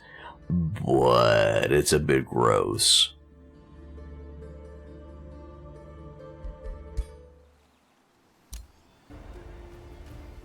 So that would work. That would be it. But I think it's easier to say, if you want to build tall, you go just 3 cities and focus on those 3 cities. If you want to build wide, go with 5. I just prefer to go with 5 because of the giant economic boost. Now, let's start this fight up, because we are in the unique situation of having 3 types of stacks. Almost, but still.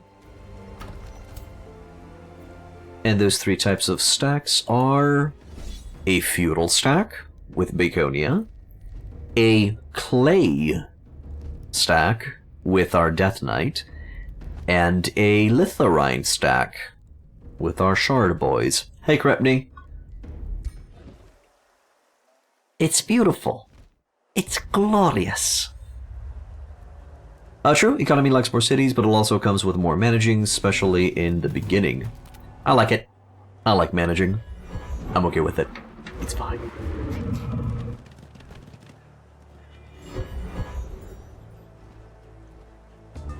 Okay, so these guys get buffed up. They're now at 130.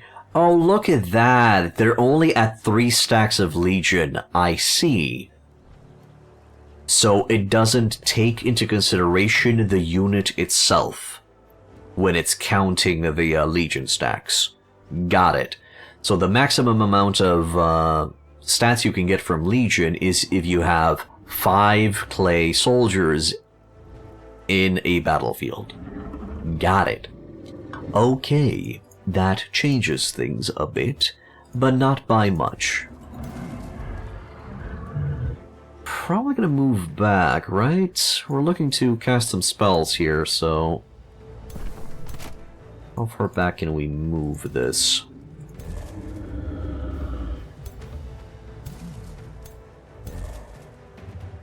Can you still move in that bush? You cannot move in that bush. Okay. Our ballista down there. Bannermen in the bushes. Our ballista back here. Still decent damage on the attack. Arthuros back here. Okay, this stack is in a defensive position, ready to go. Now, with Baconia's stack, you're fine with managing as well, but Toothless Shark in account, I'm only playing the game for 8 hours, so for me now, there's a lot to read and think of.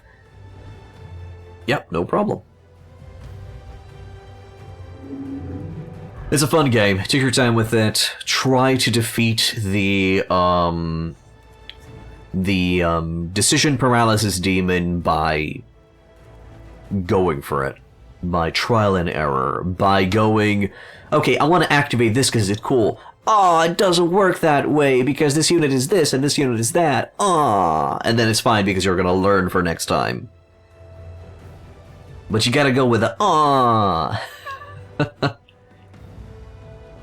On normal difficulty, you can mostly just YOLO through things. Yeah, you can. I agree. You can just steamroll through the game. Run away, little transmuter. Okay, maybe that's a little bit too far back. Okay, maybe that's also a little bit too far back. Shit. Fine, we'll stay here. Move Baconia up in this bish. Knight here. Archer there, and then I'm going to be bringing the Lithuanian Core Guard a little bit to the left.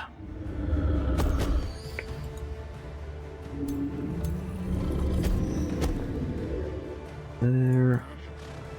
Asperger Knight in here. Needler's going to have to go all the way through the back. That sucks a bit. Do you know if the army strength estimate comparing your army to the opponent's take into account unit rank and the buffs you have running? Yes. Yes, it does. You can actually verify that by taking out one unit out of the stack. You know, just have a single unit. Check his strength number and then activate a major transformation or a unit enchantment and you'll see that number go up. Or maybe grab the increased rank thing from the Imperial screen. From the Imperial screen, and then just check again. But it does take into consideration. You're on easy now? I guess I said it because you just got the game and barely have 10 hours played. No problem, Stavoxius. As you play, as you know that you will enjoy the game. If you want to be on easy mode, go for it. If you want to cheat and use cheats, because that's how you get enjoyment out of the game, go for it. This goes for everyone. Do not give a shit on how others play the game and how others tell you to play the game. If you enjoy it more in a certain way, play in that certain way. Okay? Okay. Do not give two fucks if they laugh or if they tell you that, you're not playing correctly. If you enjoy playing naked with just a toothpick, with the invincibility mod or invincibility cheat, you go play naked with a toothpick with the invincibility mod. Okay? Good. Because it's fine. You paid money for this, you're playing this game, you're looking to relax and enjoy yourself. Relax and enjoy yourself.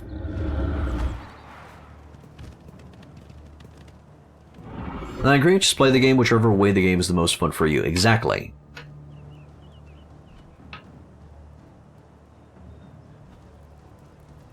And I set fire to the dragoons. Let them burn. I don't know. There. Gonna burn half that battlefield. They're probably gonna try to summon that guy. Oh! We're gonna be a little bit of a stinker here. Slow them down. Beautiful. You started with Age of Wonders 2 when you were a kid and managed to lose the game on easy, but those were also some of your fondest memories, playing desperate city defense against bigger armies and winning. Did they change Pyromancers? No. I don't remember them changing Pyromancers. In what way, Neron? True, but everyone knows everything better all the time. I know, but sometimes it's just more fun being stupid. It's okay.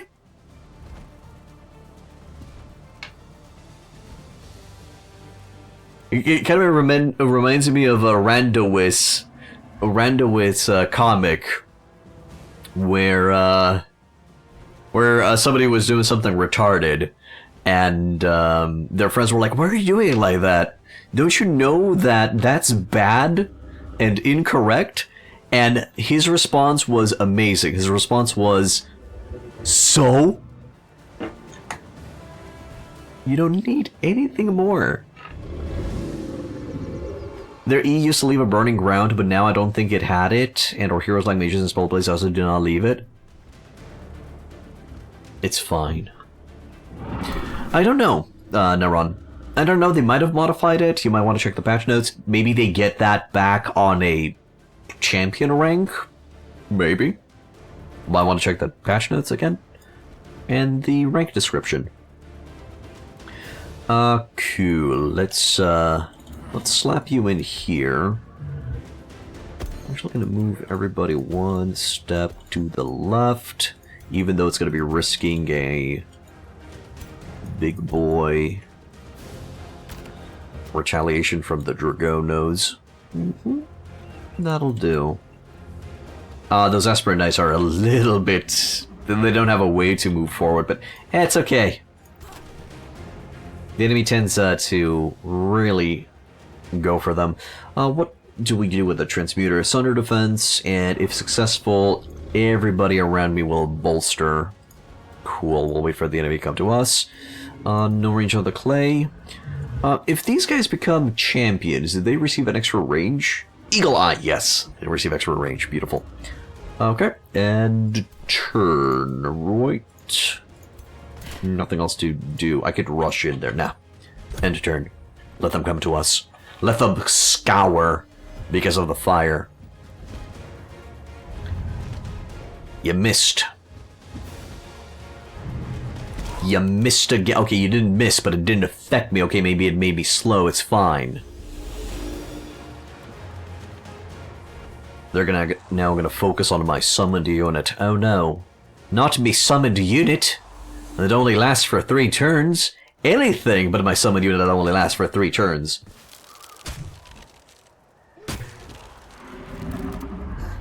That's also kind of holding them still for another lava burst. Best combat song, hands down. Yeah. Summoned units are so OP against the AI? Yes, because they're expendable distractions. So what did the dragons do? Did they just not do anything? They just went into defense mode? That's adorable. Oh! Well, half of the battlefield is done. And we are rushing. Oh, we are going in, brothers. We are duking it out now. Go, Transmuter. We sunder their defense and we provide bolster defense to our own. Which spell was that? That was Lava Burst. From the Tome of Crucibles. What's this? Pinning Thrust. Deals damage to enemy units in a 2-hex line. It also sunders their sandals away. So I can do this, and then pin. Oh, that's dope! It also immobilizes them, what? Yes, it does! Ah, that's glorious. Give me that. Hiya!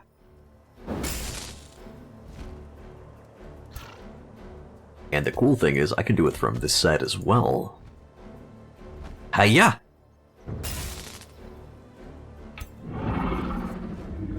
Exactly, Shark. Exactly. I love the tier 1 spell that summons 5 vines for 1 turn. Yeah, it's still overpowered simply because it distracts the entirety of the army because they will prioritize...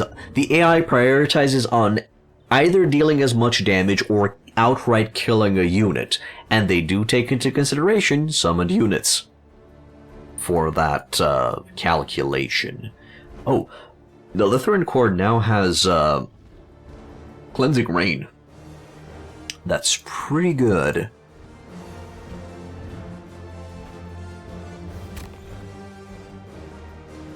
Alright, Lytheran Needler. Hit him!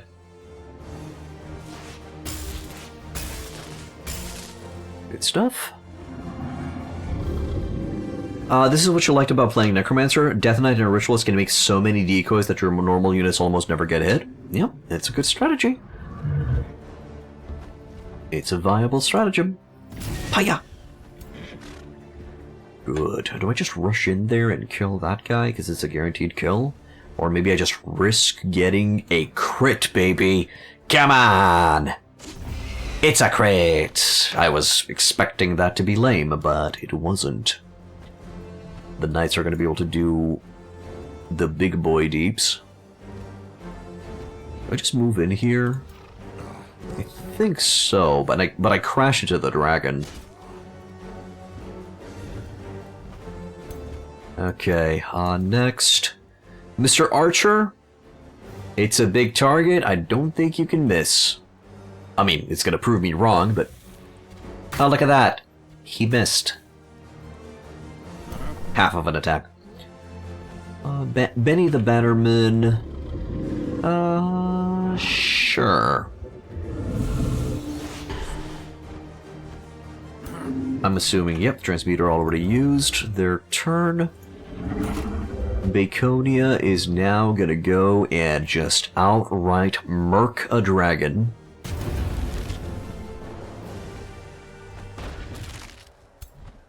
Nice. Liege Guard is gonna move in here.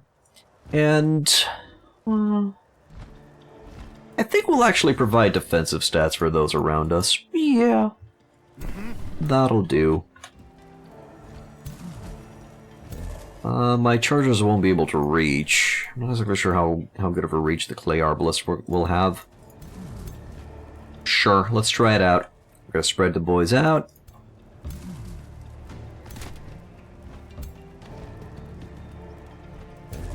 Oh, decent. And I can still maintain a resemblance of a formation. Do I always mainly fight your battles? I really enjoy the battles. I know that people get annoyed by the fact that I manual battle a lot, even on battles that I automatically win. I just enjoy the chess-like movement and seeing the explosions and the death and destruction. So yeah. I manually fight most of my battles. Another main reason why I manually fight my battles is because the AI has a tendency of wasting your mana.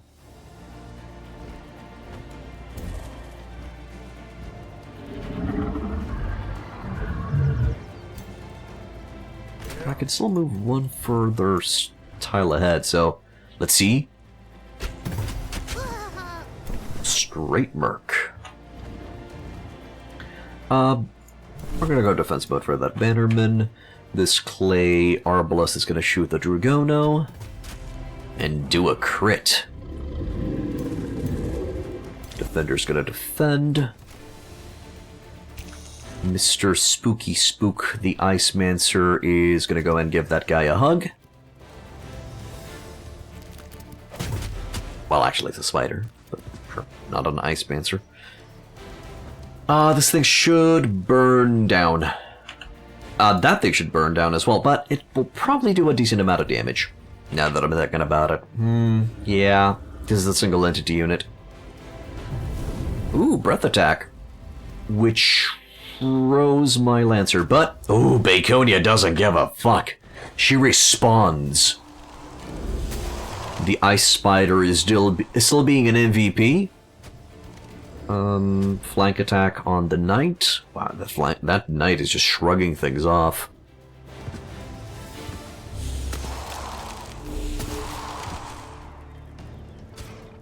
Oh, okay.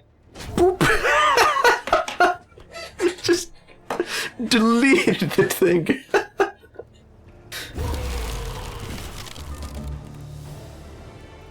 Yes, claim victory immediately. Okay. Somehow that's... oh! The Ice Spirit was immobilized. I guess he couldn't utilize its teleport because of a demobilization. I need an extra clay unit. I need to replace that Bannerman, I guess. Retrieving the Aether Chalice. Yeah, give the Aether Chalice to them. I get the Hardy Blightbringer. When a melee attack hits, the attacker sustains 6 blight damage. Why would you put this... Wait. Oh, it's a shield. I'm an idiot. I thought it was a druid staff. I thought it was just a ritualist staff, or just a staff in general. Because why would you have greater blight shield on a staff? You don't want your ritualist or your ranged unit to get hit in melee. But no, it's a shield. I guess that's gonna be great on the defender we're gonna be getting. Or we're gonna cook a different shield for the defender to give a defensive master, probably.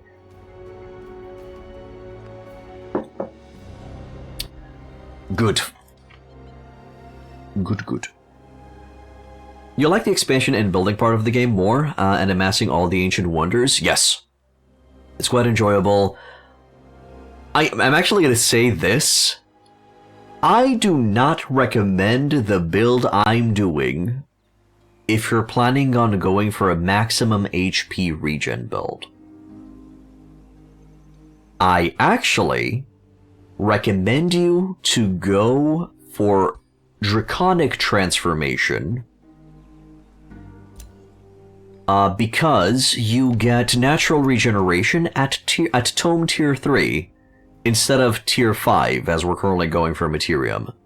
If you really want to go on Elementals, sure, absolutely, do the build. But if you want to bring the maximum HP regen build online quicker, I recommend that you go for Tier 3 Tome of Dragons for the Draconian Transformation, so you can get natural regeneration that much quicker. For me personally, this is the last game you will go min-maxing. If you really, as I said, if you want to bring this build online. Hey Jamie Oliver, love your cooking shows, man. Finally able to catch the stream live too. Bloody hell, 1k mana and 500 Imperium from the reward. Yes. Indeed. And also this tome will open up for you to go dragons if you want to. But if you do go Tome of the Dragons, then instead of getting Tome of the Creation at Tier 5, you're actually will want to go the Nature Affinity Tome of the Goddess of Nature for Force of Nature, because Force of Nature does affect dragons. The Crystal Dwelling rewards are nuts. I'm expecting them to receive a slight nerf, to be honest with you. Keiko Bayashi, thank you for becoming a follower. Welcome to Hitpoint In. The first game you played with it, you were getting Tier 4 weapons in the first 10 turns. Yeah, especially if you go for the higher difficulty quests. So yes. As I said, if you don't care about the elemental part and you just want a lot of HP and a lot of regen, you would probably want to go for the Draconian Transformation. Out of curiosity, why do you need extra clay creatures? Isn't Legion capped at 4? No, it's actually capped at 5. Because I've just found out that the Legion effect... Let me show you. For each other friendly unit with Legion in combat, you gain stats. So you need 4 other clay units to have 4 stacks. So you need at least 5 clay units to have the maximum benefit of Legion. That's why. This is what we discussed. Probably going to be adding... So, the Dream. The Clay Legion Dream stack, guys. Because of the Clay roster, is to have a Ritualist hero. The Ritualist hero will be in the middle. He's going to be providing regen and extra stats and mega defenses.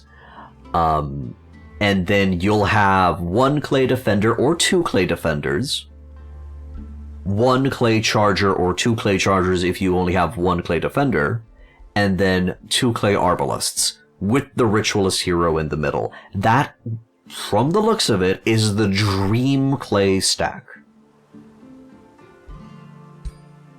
There. So in this case, I will have to replace the Bannerman. I'm probably going to get an extra clay arbalist, But in this scenario, we're not going to have a support unit that will provide cleanse or heals or extra defensive stats in this particular stack. Because of this. Because our hero is a Death Knight, in this case. You're fairly early in your current game. Order plus nature research. Might as well pivot to dragons at tier 3. I mean, you will need either chaos or nature. Oh, well, you did say order plus nature, so yeah, you might as well pivot to dragons, sure. Not following any super optimized build or anything, just trying things out. Yep, no problem. All's good, man, all's good. You do you. Okay, this was pretty good. I will definitely go ahead and grab myself an extra Arbalest now. I don't think I'm gonna spit him out. Ether Glow, how much money? Oof, oof, oof, oof, oof. That Eternal Embassy's costing me an arm and a leg. I would want to get a Town Hall here, because I want to get that last unit for the crystal stack, but it'll be fine. Let's, the Eternal Embassy's so good, though. I mean, as you can clearly see, I'm kind of prioritizing that, yes. I swear, dude, I think the Crystal Dwellings are going to receive a nerf. They're a bit busted. They're a bit bust. Okay, and then for Amplifier, we're going to go with the Materium Amplifier lens. We have Lava Burst. We will have Tectonic Shatter. This will be the one that benefits us the most.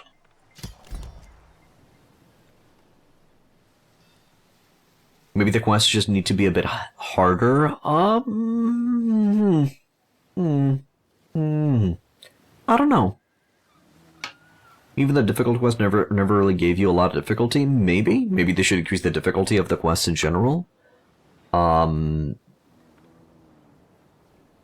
not sure how I would fix it.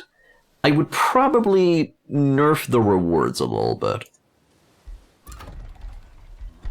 I know. It sounds shitty, but I think that would be the best way. Because the difficulty of the quests are in a good place, they're fine, they're enjoyable. I think the rewards are a little bit too good. Like the early artifact you can buy that gives you +1 to all affinities. Yeah, that one's pretty good too. The earlier, I feel like you should really prioritize that to get it as early as possible. Yeah, maybe up that nah, because it's kind of hard to come by. Well, no, depends on the build. If you're going for a spellcaster, you are definitely more advantaged. You have a higher advantage if you're going for a spellcaster, mana, production, intensive faction. Because that Crystal Dwelling is going to give you a lot of cheddar for that in exchange for that mana. I guess these stacks are kind of ready. We'll replace that one Bannerman. I'm sorry, Mr. Bannerman. I just need an extra Arbalest. It is what it is. Just to make this stack complete and OP. Well, OP. Thematic. And then I would replace the Aspirant Knight here with, eventually, with a Lithoran Gemcaster.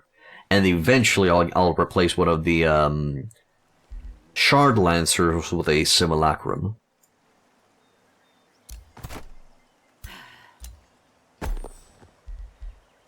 Weakest link in this stack is the Lithoran Core. On the fence on what I'm going to do about it. Okay, so I think this stack is going to go on a journey to Megara to take those guys out. So that's done. Now it's time for me to divide the forces here. Okay, let's see. Mr. Margarita. Good. I need to replace that Liege Guard with an Aspirant Knight. Right? Is that the way? We already have a Jupiter stack here. That archer needs to be replaced with an extra Geomancer. So let's do that.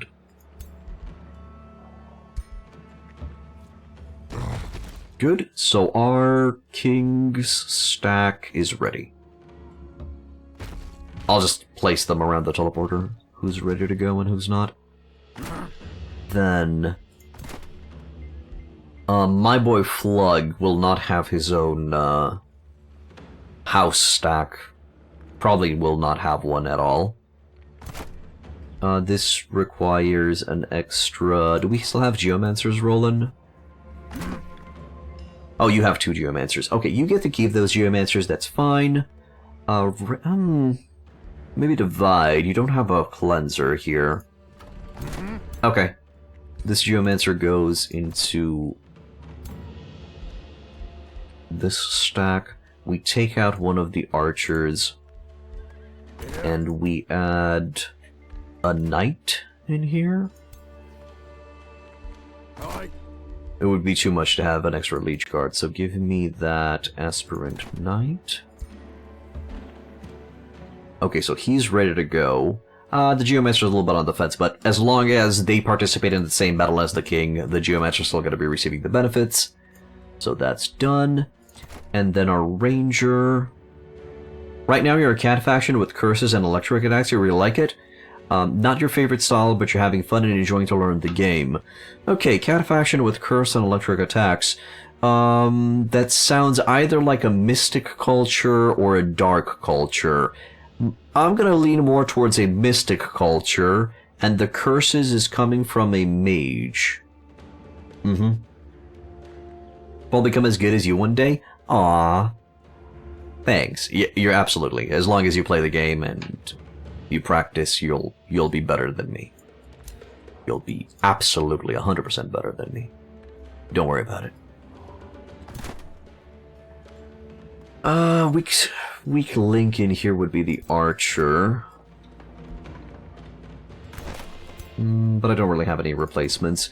Okay, ranged. I need some melee dudes. Oh, actually, I need, you're extra. We bring in that ritual. That ritualist of that banner page. Okay, and then I just have a lot of Leech Guard, huh? Well, granted, this could be just a stationary pew-pew type of stack. That could work. Okay, pew-pew's type of... nope, did not double-click, video game. 1 click, 2 clicks. Good job. There. A little bit on the slow side, but I'm sure it can work. Okay. And then these archers are just gonna be a little bit of a defensive stack somewhere. As I've mentioned, we will be replacing all of our archers with the higher tier variant, if we can. Still need a Geomancer here from the looks of it. Let's see, can I slap one in? Please, sir, may I have a Geomancer? No? Can I get a one from the capital?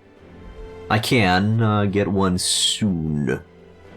Oh, I can get a... no. I'm not going to get a Lithuanian Gemcaster for the Lithuanian stack from here, because this one's not going to be receiving any benefits, because it's going to be of the House Jupiter. So Geomancer it is. You don't have to be good, just have fun? Yeah, sure. The curse is coming from my lord in the talent tree. Yep, as I expected.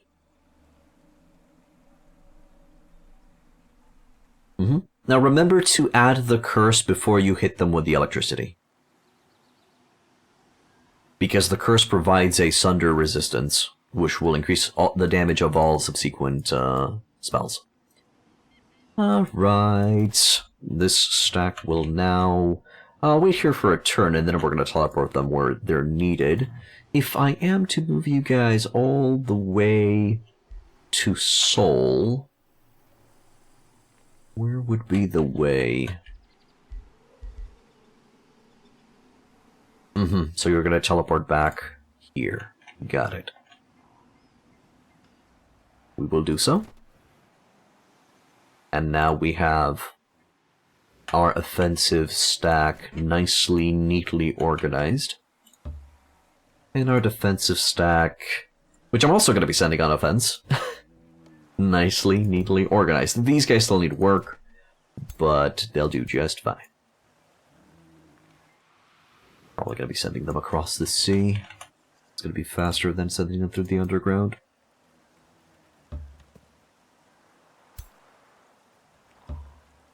Oh, nope, wrong stack. That's gonna be a defensive stack. It's gonna help. They're gonna help out the archers.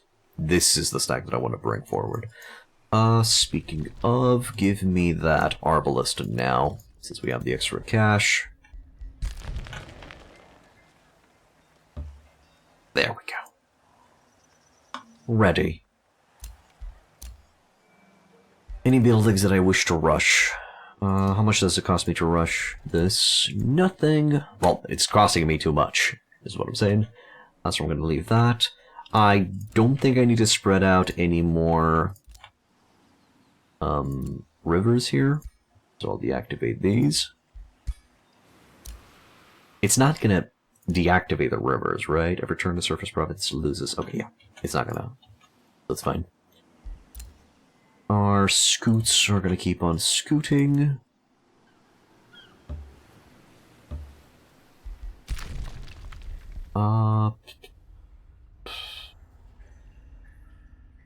Check what's over here. And then swim. Check what's down here. I'm actually using militia as scouts simply because they're cheaper. Well, not by much cheaper. Oh no, never mind! Aw, it's because they have too many unit enchantments on them. That's a hunky militiaman. Not gonna lie. How much damage does he do? 20 damage per strike? Okay, not bad. I think that's equal to a tier 3 recruit rank unit. So, not bad. Oh, also 631 Imperium. Somebody did mention it, that I have quite a bit. Provinces, projects, province improvements of the same type, special improvements grant gold, mana. I can grab that for a lot of extra mana. Have I tried a game with a corruption thing yet? Are you talking about Umbral Malady? Yes. I played with the Umbral demons. Both with and against them.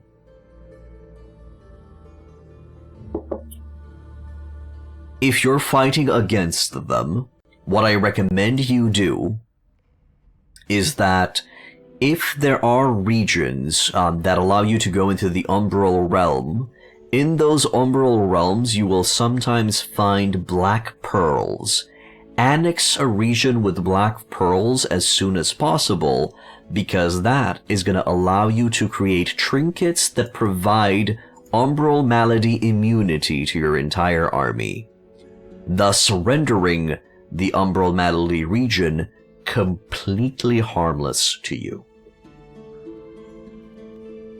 If you don't plan on going for Umbral transformation yourself, which will also give you Umbral Malady immunity. Another way of getting Umbral Malady immunity is to befriend an Umbral dwelling, which will take a lot of time, so I still recommend you get some black pearls. And then shove them up your... Okay, yeah. Your gooch. Yeah, meteor projectiles. Let's go and cast that. I guess I forgot to cast it. Hopefully I didn't have it for long. And then end turn.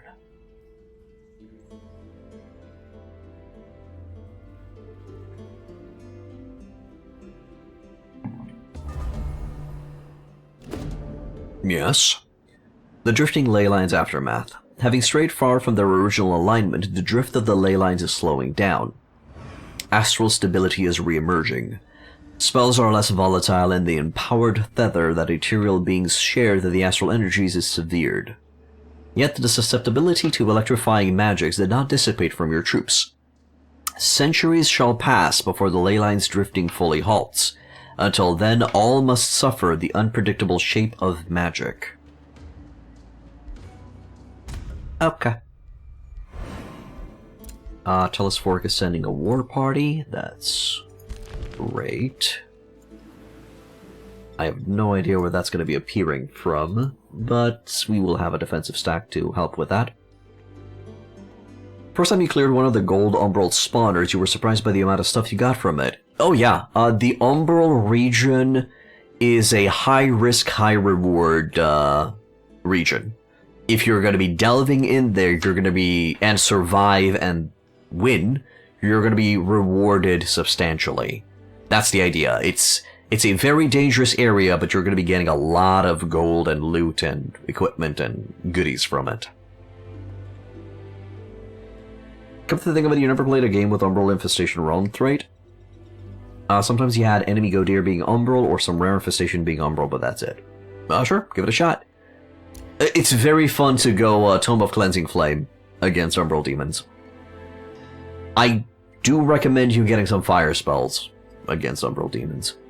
Okay, Helix Hold is now my vassal city. Let me see. Vaven...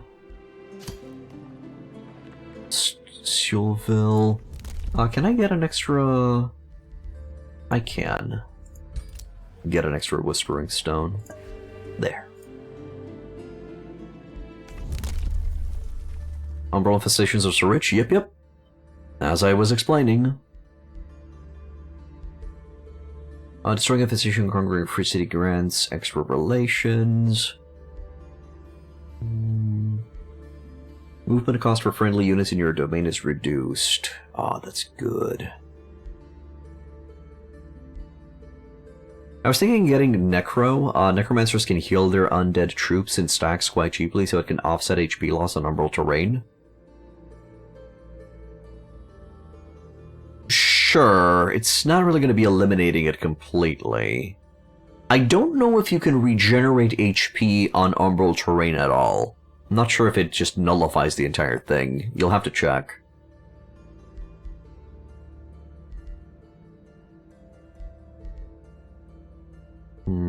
Okay, give me that. That's going to be giving me a huge mana boost. Give me Artisan. Another boost there. We'll roll with that. Meteor projectiles are ready to go. Yeah! That's going to be nice. Empire development. What? I guess I must have missed. Oh, right, the foot thing. Sure. Okay, you boys need to separate. Aw, poor Bannerman. He's just gonna have to stay home. How far can that Arbalest march? Ah, perfect.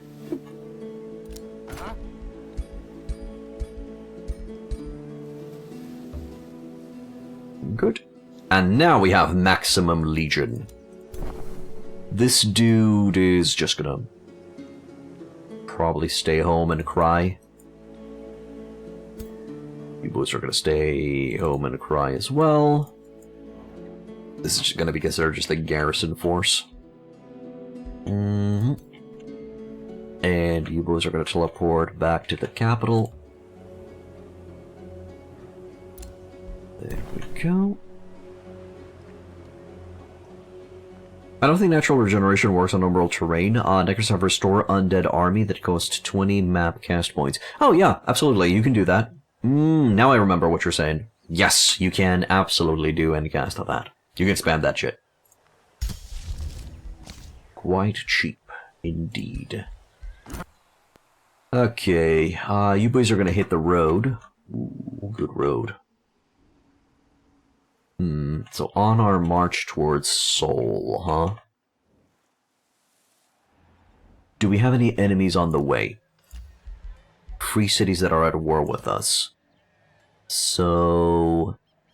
oh, make peace with these guys, what do you mean? Yeah.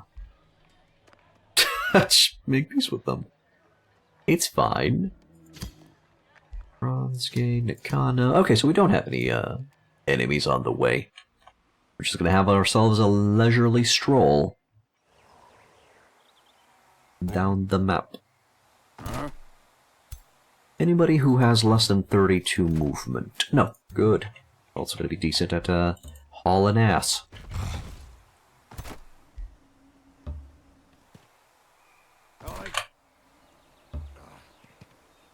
There.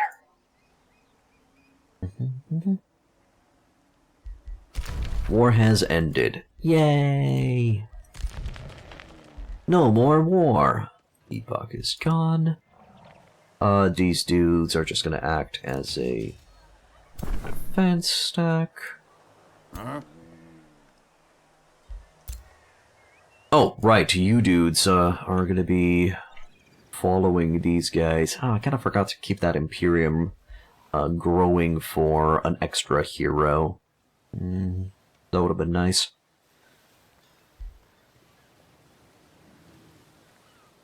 Cave walk. Moving through cavern floors cost less. Yeah, these dudes are gonna slow us down. But it's fine. We'll just enjoy the journey.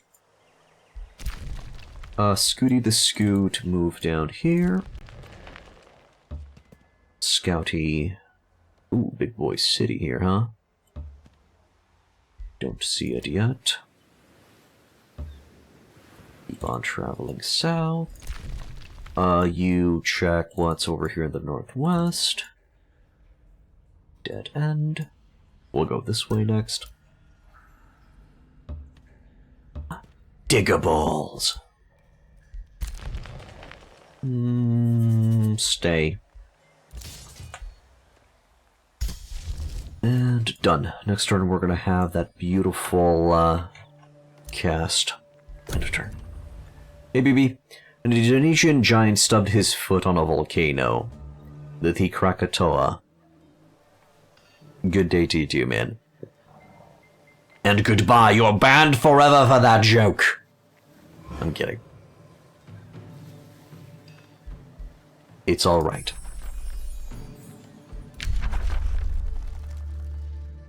Summon Prosperity okay, so...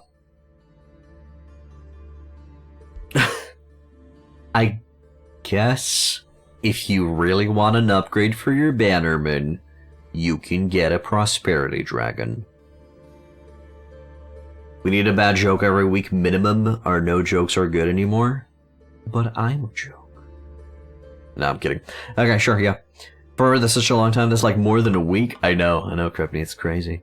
Yeah, sure, let's get the Prosperity Dragon going. Now, when it comes to Prosperity Dragons, 1 per 3 stacks is more than enough. You don't need more than 1. It's okay. You don't need more than 1. Had some archers that need to move around a bit. Okay, so... Blah, blah, blah, blah. Hop, hop. There.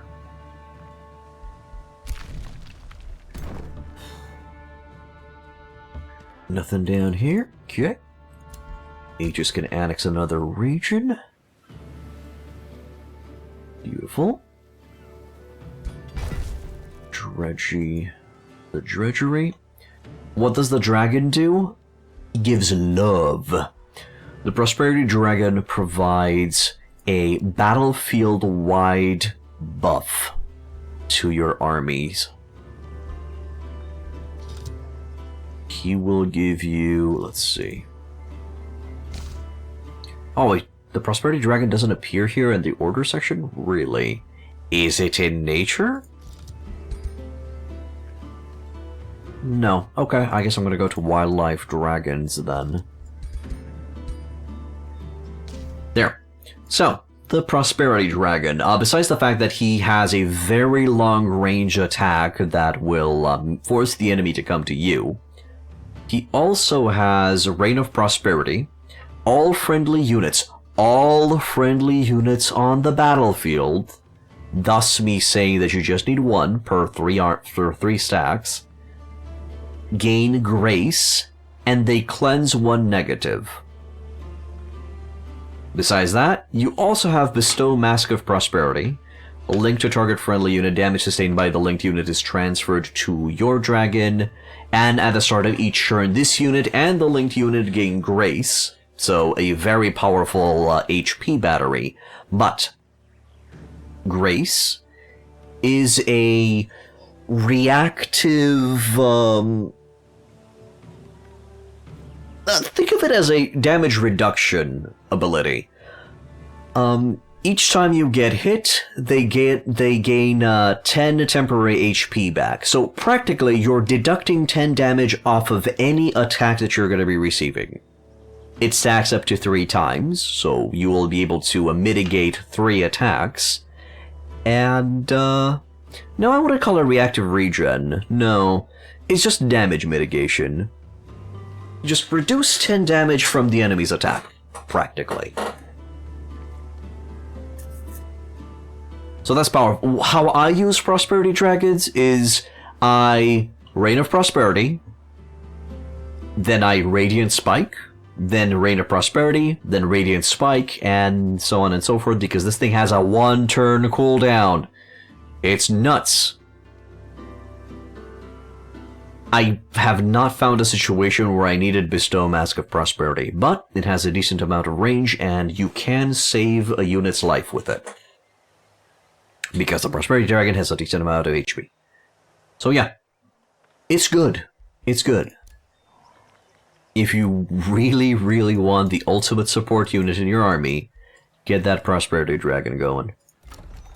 Etherglow can annex another region. Good. I have surrounded the Shrine of Prosperity with farms, so I can no longer get stuff. I would like to grab that from the City of Stronghold, but we don't have that option. It would be nice if we did. Let's see.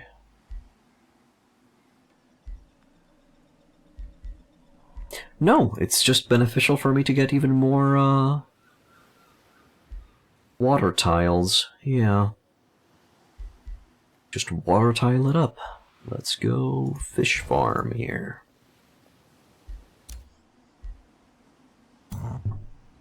Alright, so where do we want to go? Just gonna stick to the river, huh?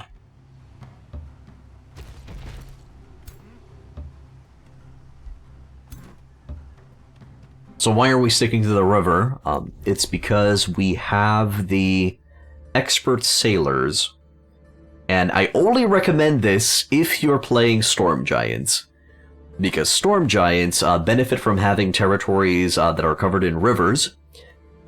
This will buff those rivers up because they're going to be giving you more food, and rivers count as roads. For the purpose of movement for your units, so you're going to be able to go for it. Do you ever take road building? Rarely. Rarely I take road building. Because... Let me explain it this way. In my own cities, I'll usually have a teleporter in each city, so I don't need roads because I'm going to teleport. And if I'm going somewhere to attack, I don't need a road built to reach there because most of the times I'm already going to be having 3 stacks going there. And by the time I take that location, which is most likely a city, I will build a teleporter there. So I'll just use that to connect to the teleporter infrastructure that I already have in place.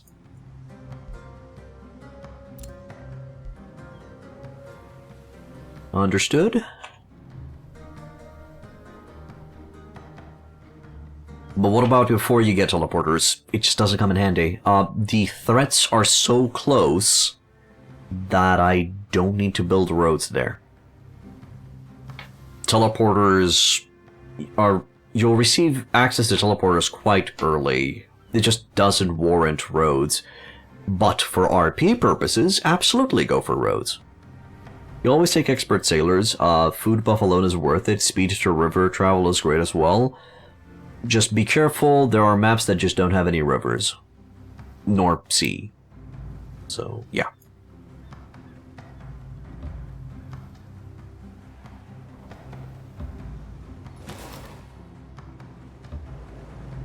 Okay.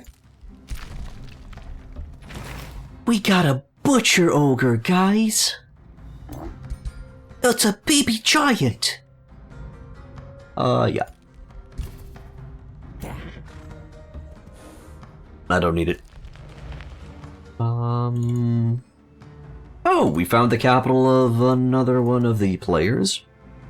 I butchered the butcher ogre? No, I simply dismissed him. I dismissed him because I didn't need him. I really like organized armies that have proper synergy with each other. He wasn't providing any synergy, so I decided against it. I decided nay.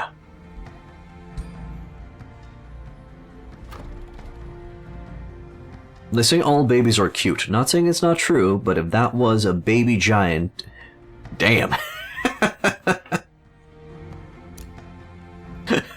What do you mean? The baby giant ogre butcher is adorable. He is adoraboros. Do I cook this? Oh, right, that geomancer needs to catch up. Sure. Let's rush that guy out. And, send him. Wait for me, guys! Because I need to replace this archer from the stack. Baby giants are big cuties, I know. You boys just can't see it. Yeah, sure. Give me the material amplifier lens, why not? I wish the Crucible battlements would actually have a visible effect on the world map. Vendor... so many buildings. So many buildings. Sure, give me a vendor, why not? It's boosted. Anyway. 4 turns until I get this. Sure. And that's gonna be it for today, guys. I gotta get ready for work. Was kind of pushing it anyway. If you guys like what I do, please hit that follow button. It's gonna notify you when I stream. If you want to further support me, also subscribe. If you're on YouTube, I have multiple guides and playthroughs that you guys can check out. Like, subscribe, and leave a comment, for it does help with the YouTube algorithm. That's it, and I wish you boys and girls a wonderful, wonderful day. Have a good one, guys. Bye-bye.